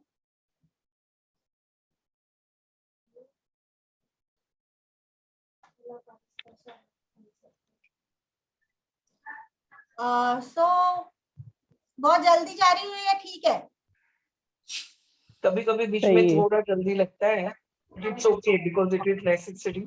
हाँ, क्योंकि ये और चीजें ओके है ना, ठीक है। सो अभी हमारे पास और आधा घंटा है, तो नेक्स्ट टॉपिक ले लेती हूँ मैं, ठीक है? Everybody is okay with that?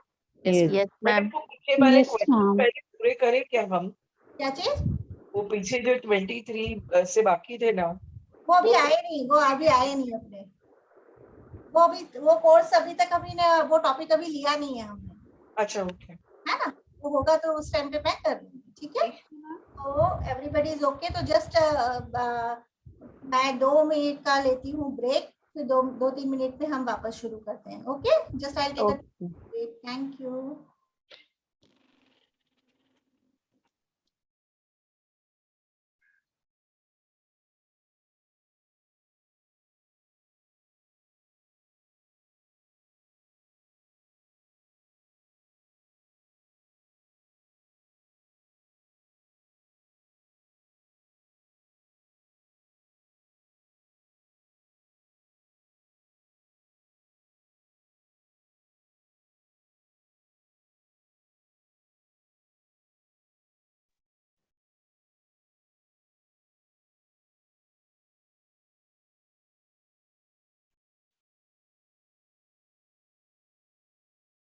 Daksha Patel,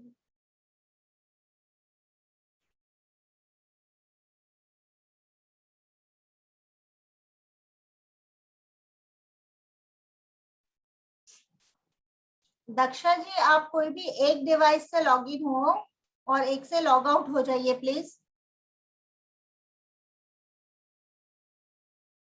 Daksha Patel आप सुन पा रही हैं क्या हमको? दक्षा जी हेलो, यस यस, वो क्योंकि मेरा कभी नेट इसमें तो वो बड़ा मैं देखना चाहती हूँ ना, इसलिए मैंने लैपटॉप भी ऑन किया और मेरा मोबाइल भी ऑन है।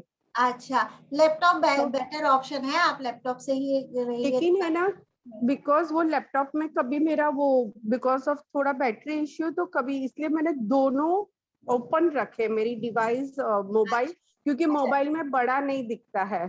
हाँ ठीक है, जरूरत पड़ेगा तो कर लेना, ठीक है? या thank you okay, we will start with the next session. Yes okay.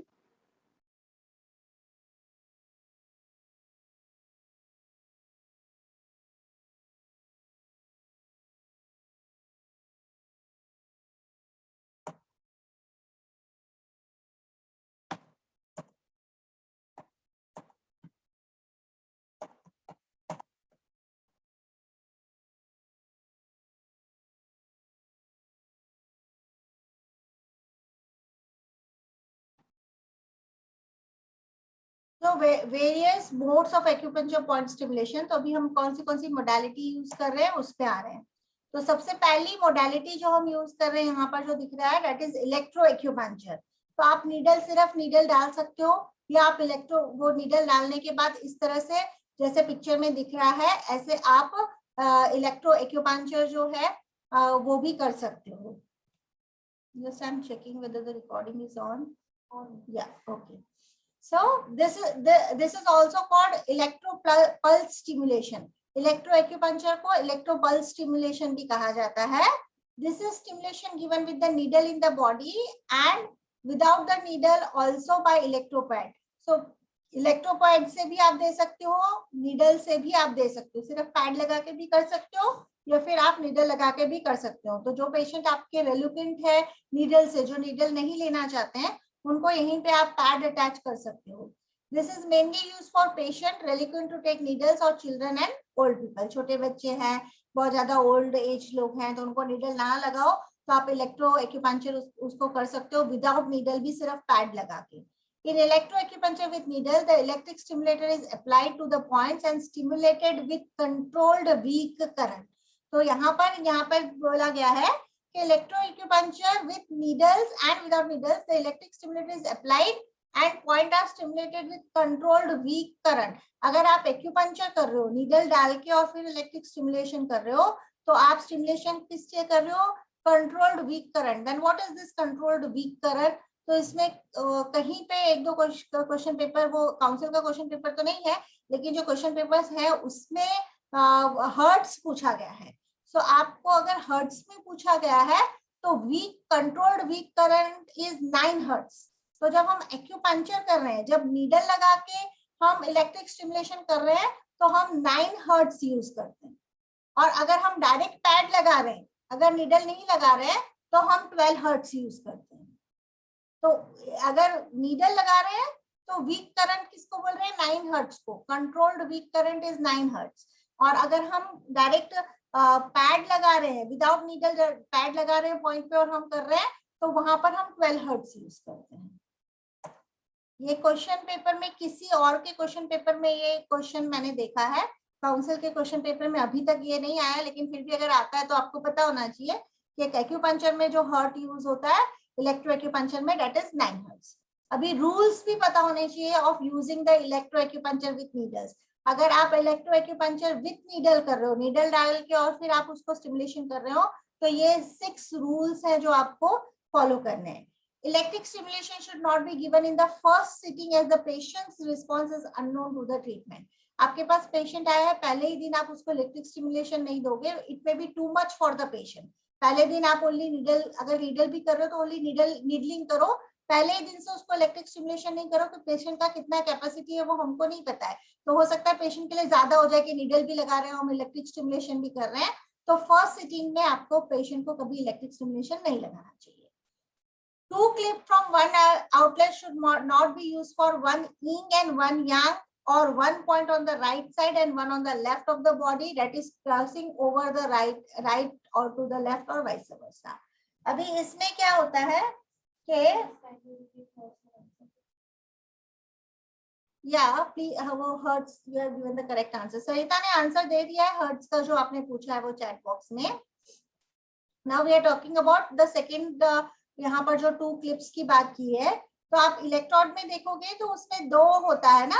तो आप ये इसमें ये है कि इंक पॉइंट जो होगा उसको इंक को इंक से ही कनेक्ट करना है. एक उसमें जो है आप इंक में लगा दोगे, चाहे आप ये नीडल नहीं लगा रहे हो और आप पैड्स यूज कर रहे हो, तो आपने एक इंक पॉइंट पे लगा और एक यांग पॉइंट पे लगाया, आप ऐसा नहीं कर सकते हो. इंक को इंक के साथ ही कनेक्ट करना है आपको. फॉर एग्जाम्पल आपने एक प्रिस्क्रिप्शन बनाया, उसमें आपको पॉइंट को जो स्टिमुलेशन करना है वो ST34 को करना है, लिवर 3 को करना है, किडनी 10 को करना है. तो आप ST34 को किडनी 10 या लिवर 8 के साथ स्टिमुलेट नहीं कर सकते, क्योंकि एक यांग है और एक यिंग है. तो आप यिंग को ही यिंग से करोगे और यांग को ही यांग से करोगे. इस केस में आप लिवर 3 को किडनी 10 के साथ कर सकते हो, या लिवर 3 को आप स्प्लीन 9 के साथ कर सकते हो. तो इंग को इंग के साथ ही आपको अटैच करना है और यांग को यांग के साथ ही आपको अटैच करना है. प्लस आपको क्रॉस ओवर भी नहीं करना है कि आपने यहाँ पर एक किया, लेफ्ट साइड में एक लगाया और राइट साइड में एक लगाया, ऐसा भी नहीं करना है. लेफ्ट का लेफ्ट साइड में ही करना है और राइट का राइट में करना है. तो ये 2 चीजें आपको याद रखनी है. 2 clips from one outlet should not be used, one for yin and one for yang point, or one point on the right side and one on the left side. तो क्रॉसिंग ओवर द बॉडी भी नहीं करना है आपको, और आपको ऐसा भी नहीं करना है कि इंग को यांग के साथ और यांग को इंग के साथ लगाए. इंग को इंग के साथ ही लगाओगे, यांग पॉइंट को यांग पॉइंट के साथ ही लगाओगे. It can be different meridian.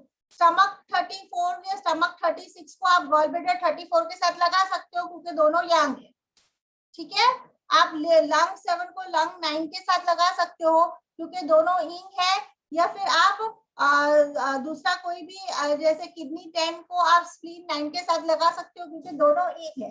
Same meridian का पॉइंट होना चाहिए जरूरी नहीं है, लेकिन आपको इंग को इंग के साथ ही कनेक्ट करना है, यांग को यांग के साथ ही कनेक्ट करना है, लेफ्ट साइड का लेफ्ट साइड में ही कनेक्शन देना है, राइट साइड का राइट में ही कनेक्शन देना है. ये आपको रूल इलेक्ट्रो एक्यूपंक्चर का याद रखना है. Patient should be instructed to remove all the metal objects on the body before passing the current. जब इलेक्ट्रोएक्यूपंक्चर अगर आप कर रहे हो तो पेशेंट की बॉडी में जो भी मेटल उन्होंने पहना हुआ होगा वो निकलवा देना चाहिए. Avoid electric stimulation in pregnant women.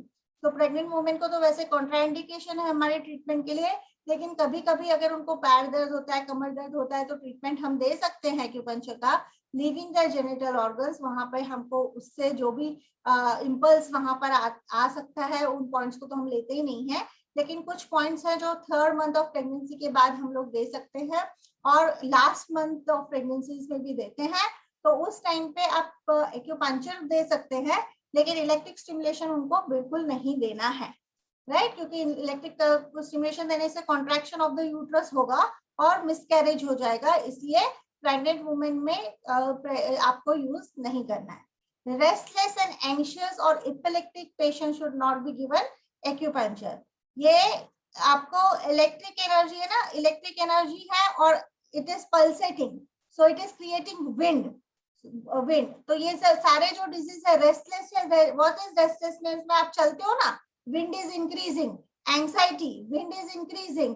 Epileptic patient में क्या होता है, कंफ्यूजन्स आ रहे हैं, विंड इज एक्स्ट्रा. तो जहां पर भी ये सारी चीजें हो रही है ऑलरेडी उनमें ये जो इलेक्ट्रिकल एनर्जी है. और अगर आप एपिलेप्टिक पेशेंट्स के, सीजर्स वाले पेशेंट के आप जो उनका रिपोर्ट देखोगे तो उसमें भी आप देखोगे कि ब्रेन में इलेक्ट्रिकल एक्टिविटी कितना सारा बढ़ा हुआ है. तो ऑलरेडी इलेक्ट्रिकल एक्टिविटी बढ़ा हुआ है, तो आप एक्स्ट्रा नहीं दे सकते हो. नहीं तो जैसे ही आपने उसको इलेक्ट्रिक स्टिमुलेशन दिया, वहीं पे उसको मिर्गी के दौरे आने लग जाएंगे. तो मिर्गी के जो पेशेंट्स हैं, एपिलेप्टिक पेशेंट्स है, रेस्टलेस पेशेंट है, ये एंजाइटी वाले पेशेंट है, उनको कभी भी इलेक्ट्रोएक्यूपंक्चर नहीं देना है. और कुछ पॉइंट्स है जो कॉन्ट्राइंडिकेटेड है इलेक्ट्रिक स्टिमुलेशन के लिए, जैसे कि DU20 जो पॉइंट हमने यहाँ पर देखा था. तो DU20 का जो पॉइंट है which is 100 meeting point of the body, यहाँ पर भी इलेक्ट्रिक स्टिमुलेशन नहीं देते हैं.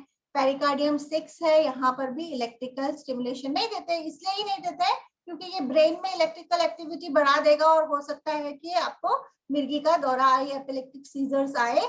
इसलिए ये क्योंकि हेड पे ही है, ब्रेन के बहुत नजदीक है, इसलिए इन पॉइंट को इलेक्ट्रिक स्टिमुलेशन नॉर्मल पेशेंट को भी नहीं देते हैं.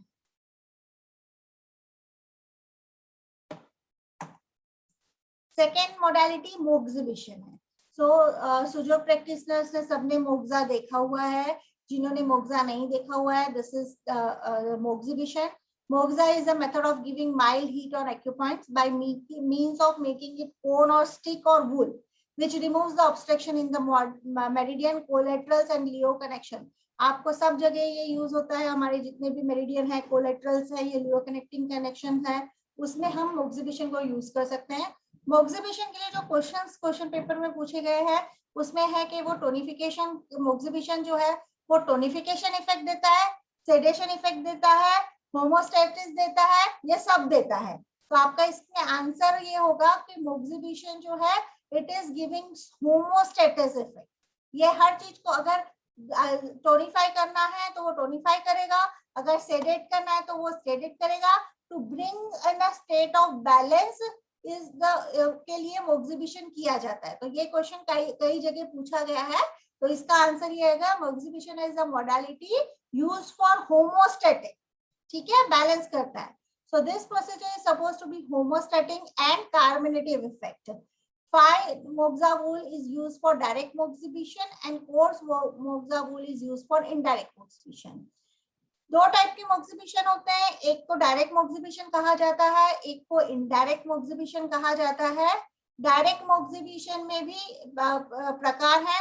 तो डायरेक्ट मोक्सिबिशन में जैसे पुराने जमाने में आपने देखा होगा वो डाम देते थे, you can see that marks, क्योंकि आपने डायरेक्टली ये मोक्सा को वो पॉइंट पे रखा और वो पॉइंट को जला दिया, तो उसने वो जलने के जो है वो स्कार हो जाता है. तो it is called as scarring moxibustion. तो डायरेक्ट मोक्सिबिशन में स्कारिंग मोक्सिबिशन भी होता है एंड नॉन स्कारिंग भी होता है. तो अभी जो स्कारिंग मोक्सिबिशन है, स्कारिंग मोक्सिबिशन मतलब वो दाग जो पड़ गया, स्कार. तो स्कारिंग मोक्सिबिशन अभी हमें डायरेक्ट में स्कारिंग और नॉन स्कारिंग दोनों ही आता है.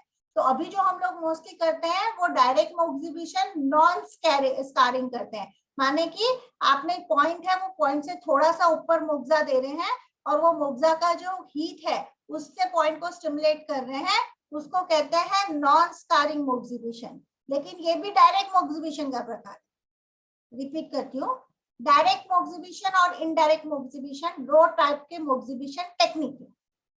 उसमें डायरेक्ट मोक्सिबिशन में दो प्रकार है, scarring moxibustion and non scarring moxibustion. Scar, SCAR, सही था ma'am, please write in the chat box. So scarring moxibustion and non scarring moxibustion. Scarring moxibustion में जिस पॉइंट पे आप मोक्सा दे रहे हो वो आप स्किन पे लगा देते हो, तो वो स्किन जल जाती है, इसलिए उसमें स्कार आता है। और CV17 जो पॉइंट है आपके दोनों निप्पल के एग्जैक्ट सेंटर में, फोर्थ वाला जो इंटरकोस्टल स्पेस है आपका, उसके बीच में एक पॉइंट है यहाँ पर which is called as CV17 point. तो ये CV17 पॉइंट पे स्कारिंग मोक्सिबिशन जो है वो काफी फेमस है। तो अगर इस पॉइंट को एक बार मोक्सा से जला दिया जाए तो लाइफ टाइम वो पेशेंट को अस्थमेटिक अटैक नहीं आता है। लेकिन इट इज इन अभी तो एक्यूपंक्चर इंडिया में रिकॉग्नाइज साइंस अभी तक था ही नहीं, फर्स्ट टाइम महाराष्ट्र में हो रहा है। जहां ये रिकॉग्नाइज साइंस है, अब इसको स्कारिंग मोक्सिबिशन को गवर्नमेंट ने बैन कर दिया है, क्योंकि patient can sue you to the court कि मुझे नुकसान हुआ है, वो आपको कोर्ट तक लेके जा सकता है, इसलिए बंद कर दिया गया है। इंडिया में अभी तक भी स्कारिंग मोक्सिबिशन है, और स्पेशली जयपुर में एक डॉक्टर हैं जो स्कारिंग मोक्सिबिशन करते हैं अभी भी।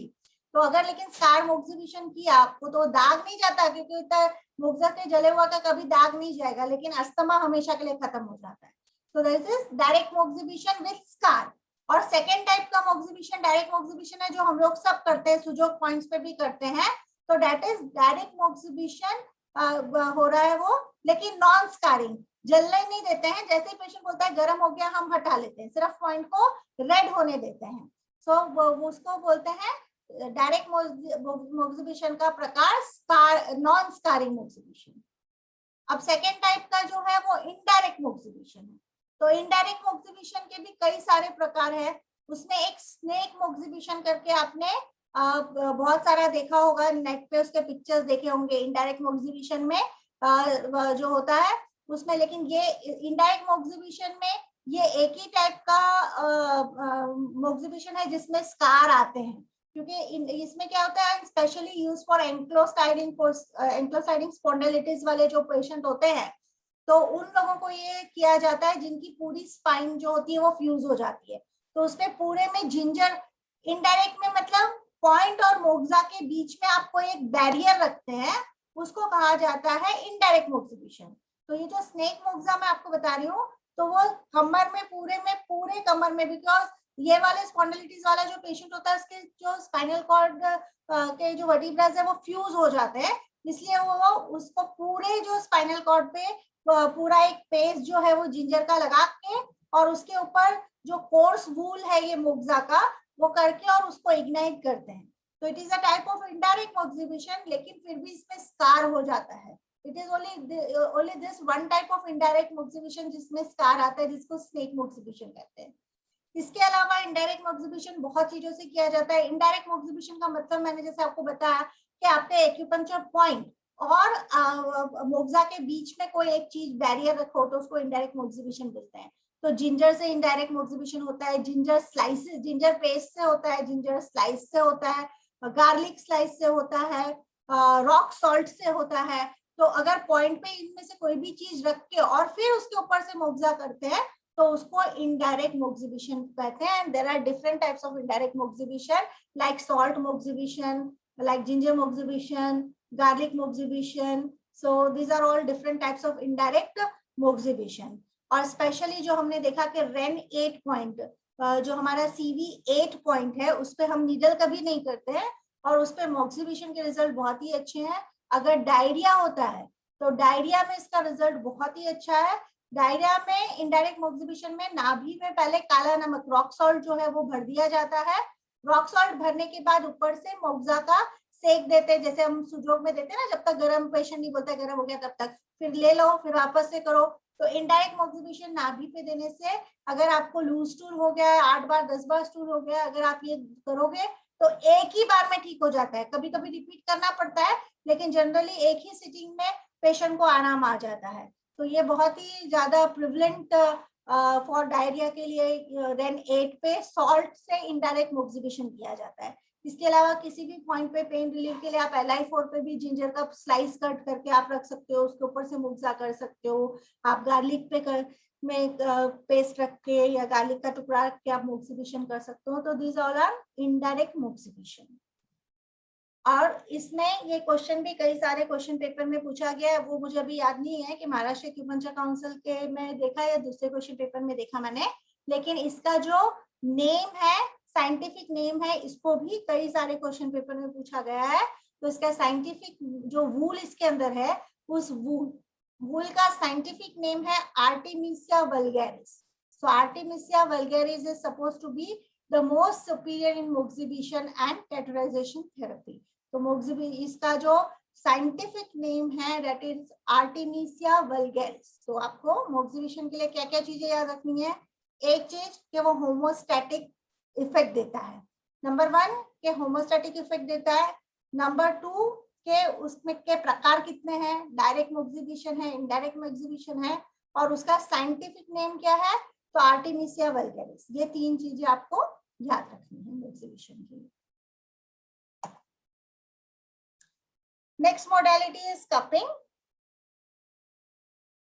सो cupping is a procedure of stimulation of acupoint. So ये सब अमूमन सबने आपने कपिंग टेक्निक देखी होगी।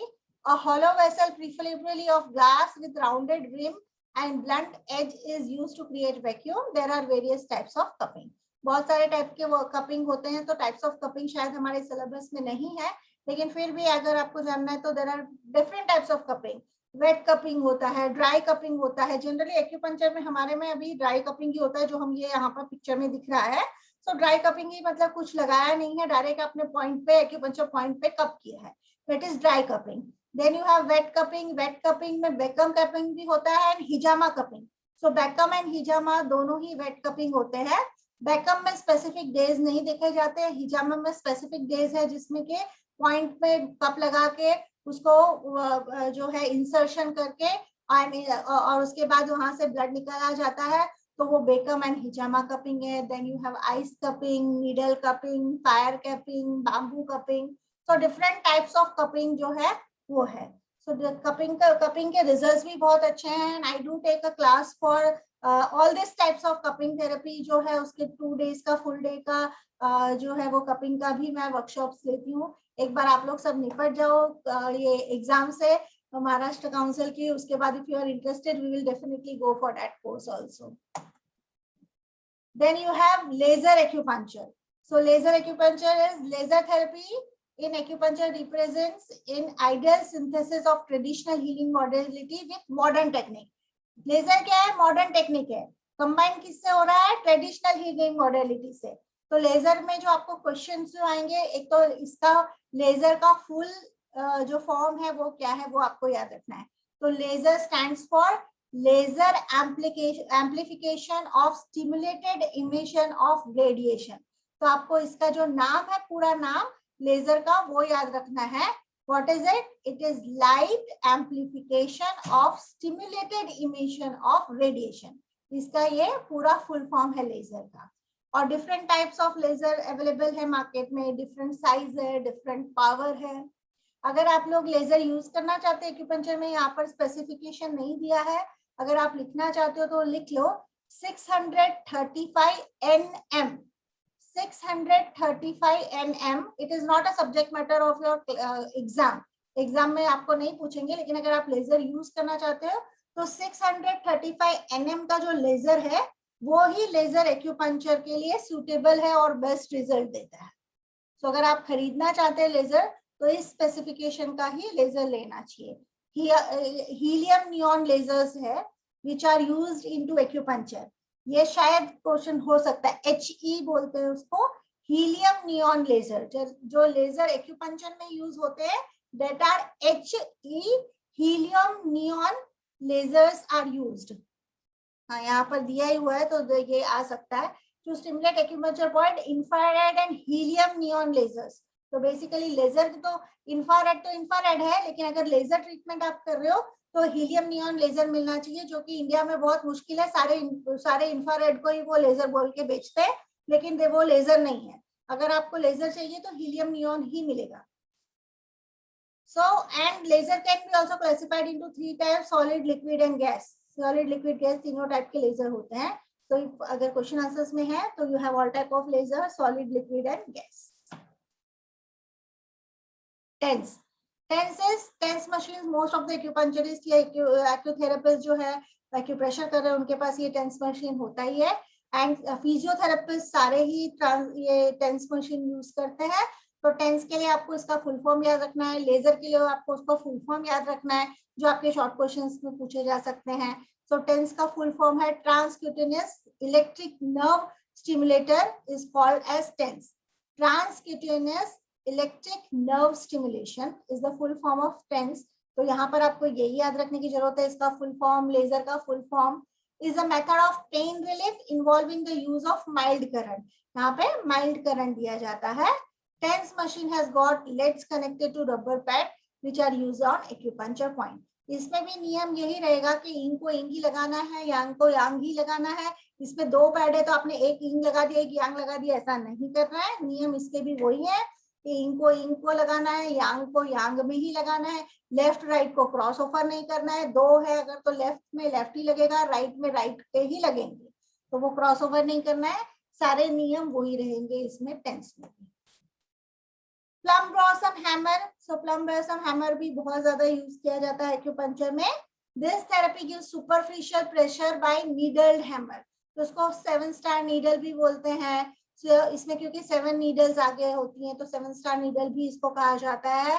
It is used for diseases related to, और specifically ये यूज किया जाता है diseases related to Parkinson, क्योंकि स्कैल्प में पेशेंट को बोलते हैं हम कि मल्टीपल टाइम्स आप इसको करो। तो पार्किंसन के पेशेंट्स में ये बहुत यूज आता है। सेरिबल पाल्सी के पेशेंट्स में, सीपी वाले जो बच्चे हैं उनके लिए भी हम ये यूज करते हैं। जनरली बच्चों को हम नीडल बहुत कम यूज करते हैं, लेकिन प्लम ब्लॉसम हैमर जो है वो माइल्ड है, तो हैमर हथौड़े जैसे इसको इस तरह से आप यूज कर सकते हो अपने स्कैल्प में। तो सेरिबल पाल्सी में भी हेयर के जो स्कैल्प के पॉइंट्स है वहीं पे हम टैप करने के लिए पेरेंट्स को बोलते हैं। एलोपेशिया में इसके रिजल्ट बहुत अच्छे हैं। If you can not go for wait cupping, hijama cupping के लिए अगर आप हेयर फॉल के लिए नहीं जा सकते तो आप प्लम ब्लॉसम हैमर यूज कर सकते हैं। जहां पर भी आपको एलोपेशिया है या बाल्ड पैच जहां पर भी है वहां पर आप इससे प्लम ब्लॉसम हैमर से अगर करो, थोड़ा बहुत ब्लीड हो सकता है, थोड़ा बहुत खून आ सकता है, पेशेंट को बोलना बट इट इज ओके। और इसको एक पेशेंट का दूसरे पेशेंट को घर में यूज नहीं करना है, वन पर्सनल ही रखना है इसको जिसको भी करोगे। स्टरलाइज करना है, यूज करने के बाद अल्कोहल वॉट से स्टरलाइज करना है। सेल्फ यूज एक ही जन यूज कर रहा है तब भी। तो एलोपेशिया के लिए भी आप यूज कर सकते हो। ल्यूकोडर्मा में के भी इसमें रिजल्ट अच्छा है, जहां पे भी वो ल्यूकोडर्मा का जहां पे भी वो व्हाइट पैच हो वहां पर अगर इसको डेली किया जाए, इसको प्लम ब्लॉसम हैमर किया जाए तो उसमें भी इसके रिजल्ट बहुत अच्छे हैं। तो plum blossom hammer can be used for mainly used for diseases related to brain like Parkinson, cerebral palsy, alopecia, leukoderma, इन सब में प्लम ब्लॉसम हैमर को यूज किया जाता है। एम्बेडिंग थेरेपी, अभी एम्बेडिंग थेरेपी आपको इंफॉर्मेशन के लिए है, लेकिन एम्बेडिंग थेरेपी वही लोग करेंगे, वही उनको ही अलाउ किया जाएगा जो कैटेगरी ए के एक्यूपंक्चरिस्ट होंगे, क्योंकि embedding therapy is a surgical process. So only जो डॉक्टर्स हैं वो ही इसको करेंगे। तो एम्बेडिंग थेरेपी में जो सर्जरी में जो थ्रेड यूज होता है it is called as catgut. तो वो कैटगट ही यूज होता है, और वो कैटगट जिस एक्यूपंक्चर पॉइंट पे है वो एक्यूपंक्चर पॉइंट पे वो सर्जरी वाला धागा ही इंसर्ट किया जाता है। तो वो बॉडी में डिसॉल्व होने में 22 टू 28 डेज लगते हैं उसको। तो वो क्योंकि वो टाँके जैसा है ना, वो वहां पे वो पॉइंट पे है, वो 27-28 दिन तक उस पॉइंट पे रहता है, तो कंटिन्यूस स्टिमुलेशन उसका बना रहता है। तो डेली पेशेंट को आपके पास आने की जरूरत नहीं है, आपने एक बार एम्बिड करके दे दिया उसको, तो जब तक वो बॉडी में डिसॉल्व नहीं होगा वो फिर सेल्फ, अब तो वैसे धागे आते हैं ना जो सेल्फ डिसॉल्व हो जाते हैं, जो टाके लेते हैं अभी सेल्फ डिसॉल्विंग आ गए हैं, तो वो वही वाला कैटगट इसमें same thread is used in acupuncture points, और वो 22 से 28 दिन में अपने आप डिसॉल्व हो जाता है, फिर पेशेंट 1 महीने बाद ही आता है। तो आउट पेशेंट के लिए बहुत अच्छा है, लेकिन only medical doctors can use this. So needle with an eye is inserted through the acupuncture point. तो क्योंकि हम इसको अंदर पॉइंट में डाल रहे हैं तो आपको नीडल चाहिएगी जिसमें नीडल विद एन आई, मतलब जैसे हमारे घर में कपड़े सिलने वाली सुई होती है ना, तो नीडल विद आई, ऐसा ही वो कैटगट का धागा उसमें डाला जाता है. So catgut is already threaded through it. The needle is withdrawn out and thus the catgut is embedded in the tissue and the skin. Catgut is left in the position for weeks and months, so it gives constant stimulation to the point, especially done on REN 17 in case of asthma and DU3 of lumbar sprain. Strict ऐसे passage should be followed while doing this procedure. Strict ऐसे passage should be followed, मतलब कि वो आपका पूरा जो जगह है वो हाइजीनिक होनी चाहिए, आपने खुद ने ग्लोव्स पहने हुए होने चाहिए, आपको नमिंग क्रीम आपके पास होनी चाहिए. तो ये जो सब मेडिकल वो है वो आपका बहुत स्ट्रिक्ट होना चाहिए अगर आप एम्बेडिंग थेरेपी यूज कर रहे हो. ये नहीं है कि आपने धागा काटा और फिर आप दूसरे पेशेंट को देखने लग गए और फिर आके आप उसमें नीडल में डाल रहे हैं, ऐसा नहीं कर सकते because it is totally like a surgical process.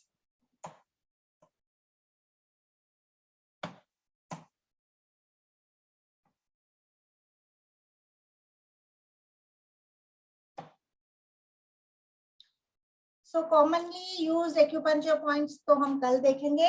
तब तक जो हमने आज किया है उसमें अगर कुछ मुझे क्वेश्चंस मिलते हैं तो वो हम ले लेते हैं.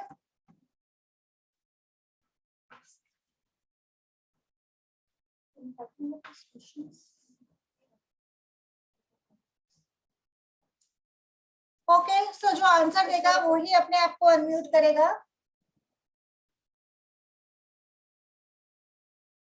Related sense organ to small intestine. Related sense organ to small intestine. Mouth, teeth, tongue या ear? Tongue. Okay. Saida ma'am, you have to give permission. Yes, tongue is correct. We are just giving permission to unmute yourself.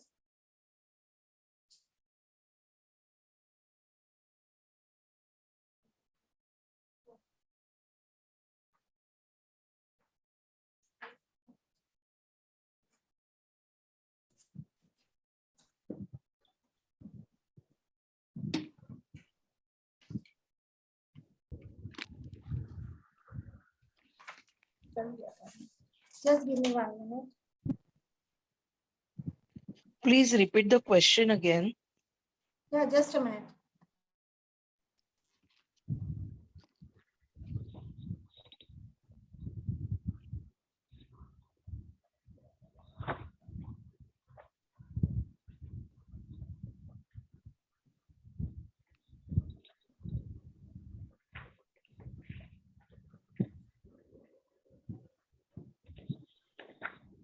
So the question is, sense organ of liver and gallbladder is eye, mouth, Eyes. eye. Eyes. Sense organ of kidney and bladder is sense organ of kidney. Ears. Okay. According to Zhang Fu theory, brain and blood vessels is connected to pericardium and triple warmer, heart and small intestine, A and B, or none of them. A and B both. Because brain and blood vessel is connected to pericardium and triple warmer also, and heart and small intestine as well. According to Zhang Fu theory, muscle is connected to liver and gallbladder, stomach and spleen, heart and small intestine. Stomach and spleen. Very good, Piyush bhai. Because if a Sujok therapist is giving me this answer, then I am very happy कि अभी वो लोग तैयारी कर रहे हैं TCM exam की. Because right, because muscle as a Sujok therapist we always take into liver, but you have to remember that in TCM it is stomach and spleen. According to Zhang Fu theory, bone and cartilages is connected to bone and cartilages. Kidney, Kidney and urinary bladder. Kidney and urinary bladder. According to Zhang Fu theory, scalp, hair, sex organ, and teeth is connected to. Kidney and urinary bladder. According to Zhang Fu theory, tendon and nail is connected to. Liver and gallbladder. liver and gallbladder, right? See, Yeah. I was asking one question. Yeah. And that also because एक जो अपना question आया था ना, उसमें kidney के साथ में नेल था. किडनी के साथ में नेल नहीं है। sentence था नहीं, किडनी का कुछ तो हिस्सा था, उसके साथ में नेल था, उसके लिए मेरा कंफ्यूजन था। आप प्लीज देख लोगे एक बार। नहीं जैंक वो फूड में साइड में था मैडम, नेल भी था साथ में, सो मुझे थोड़ा कंफ्यूजन हो गया, उसके लिए मैंने इमीडिएटली पूछना था। अच्छा नहीं तो वो अगर स्लाइड में था तो उसको करेक्शन कर देंगे। नेल्स हाँ जहाँ पे आएगा वहां पे लिवर ही होगा। जी जी बस जी thank you. Then Can you repeat the last question? Nails and nails, tendons and nails. okay. Tendons and nails is liver and gallbladder. Then by examining connective tissue, now we are talking about connective tissue, and sense organ disease meridian can be diagnosed is said according to, I'll repeat the question. By examining connective tissues and sense organ, disease meridian can be diagnosed is said according to organ clock theory, yin-yang theory, 8 syndromes or Jiangsu theory. Zhang theory. मुझे question समझ में नहीं आया। Question ये था कि आप अगर कनेक्टिव टिश्यू और सेंस ऑर्गन को एग्जामिन करके मेरिडियन का डायग्नोसिस करते हो तो वो कौन सी थियरी में आता है? 5 एलिमेंट में आता है, yin-yang में आता है, 8 सिंड्रोम्स में, या जैंगफू थियरी के हिसाब से कर दो? जब मेरिडियन आएगा तो ज़ांगफू में आएगा। जैंगफू, हाँ जैंगफू थियरी, ठीक है। Points on the lung meridian are used to treat, नहीं ये अभी हमने नहीं किया है।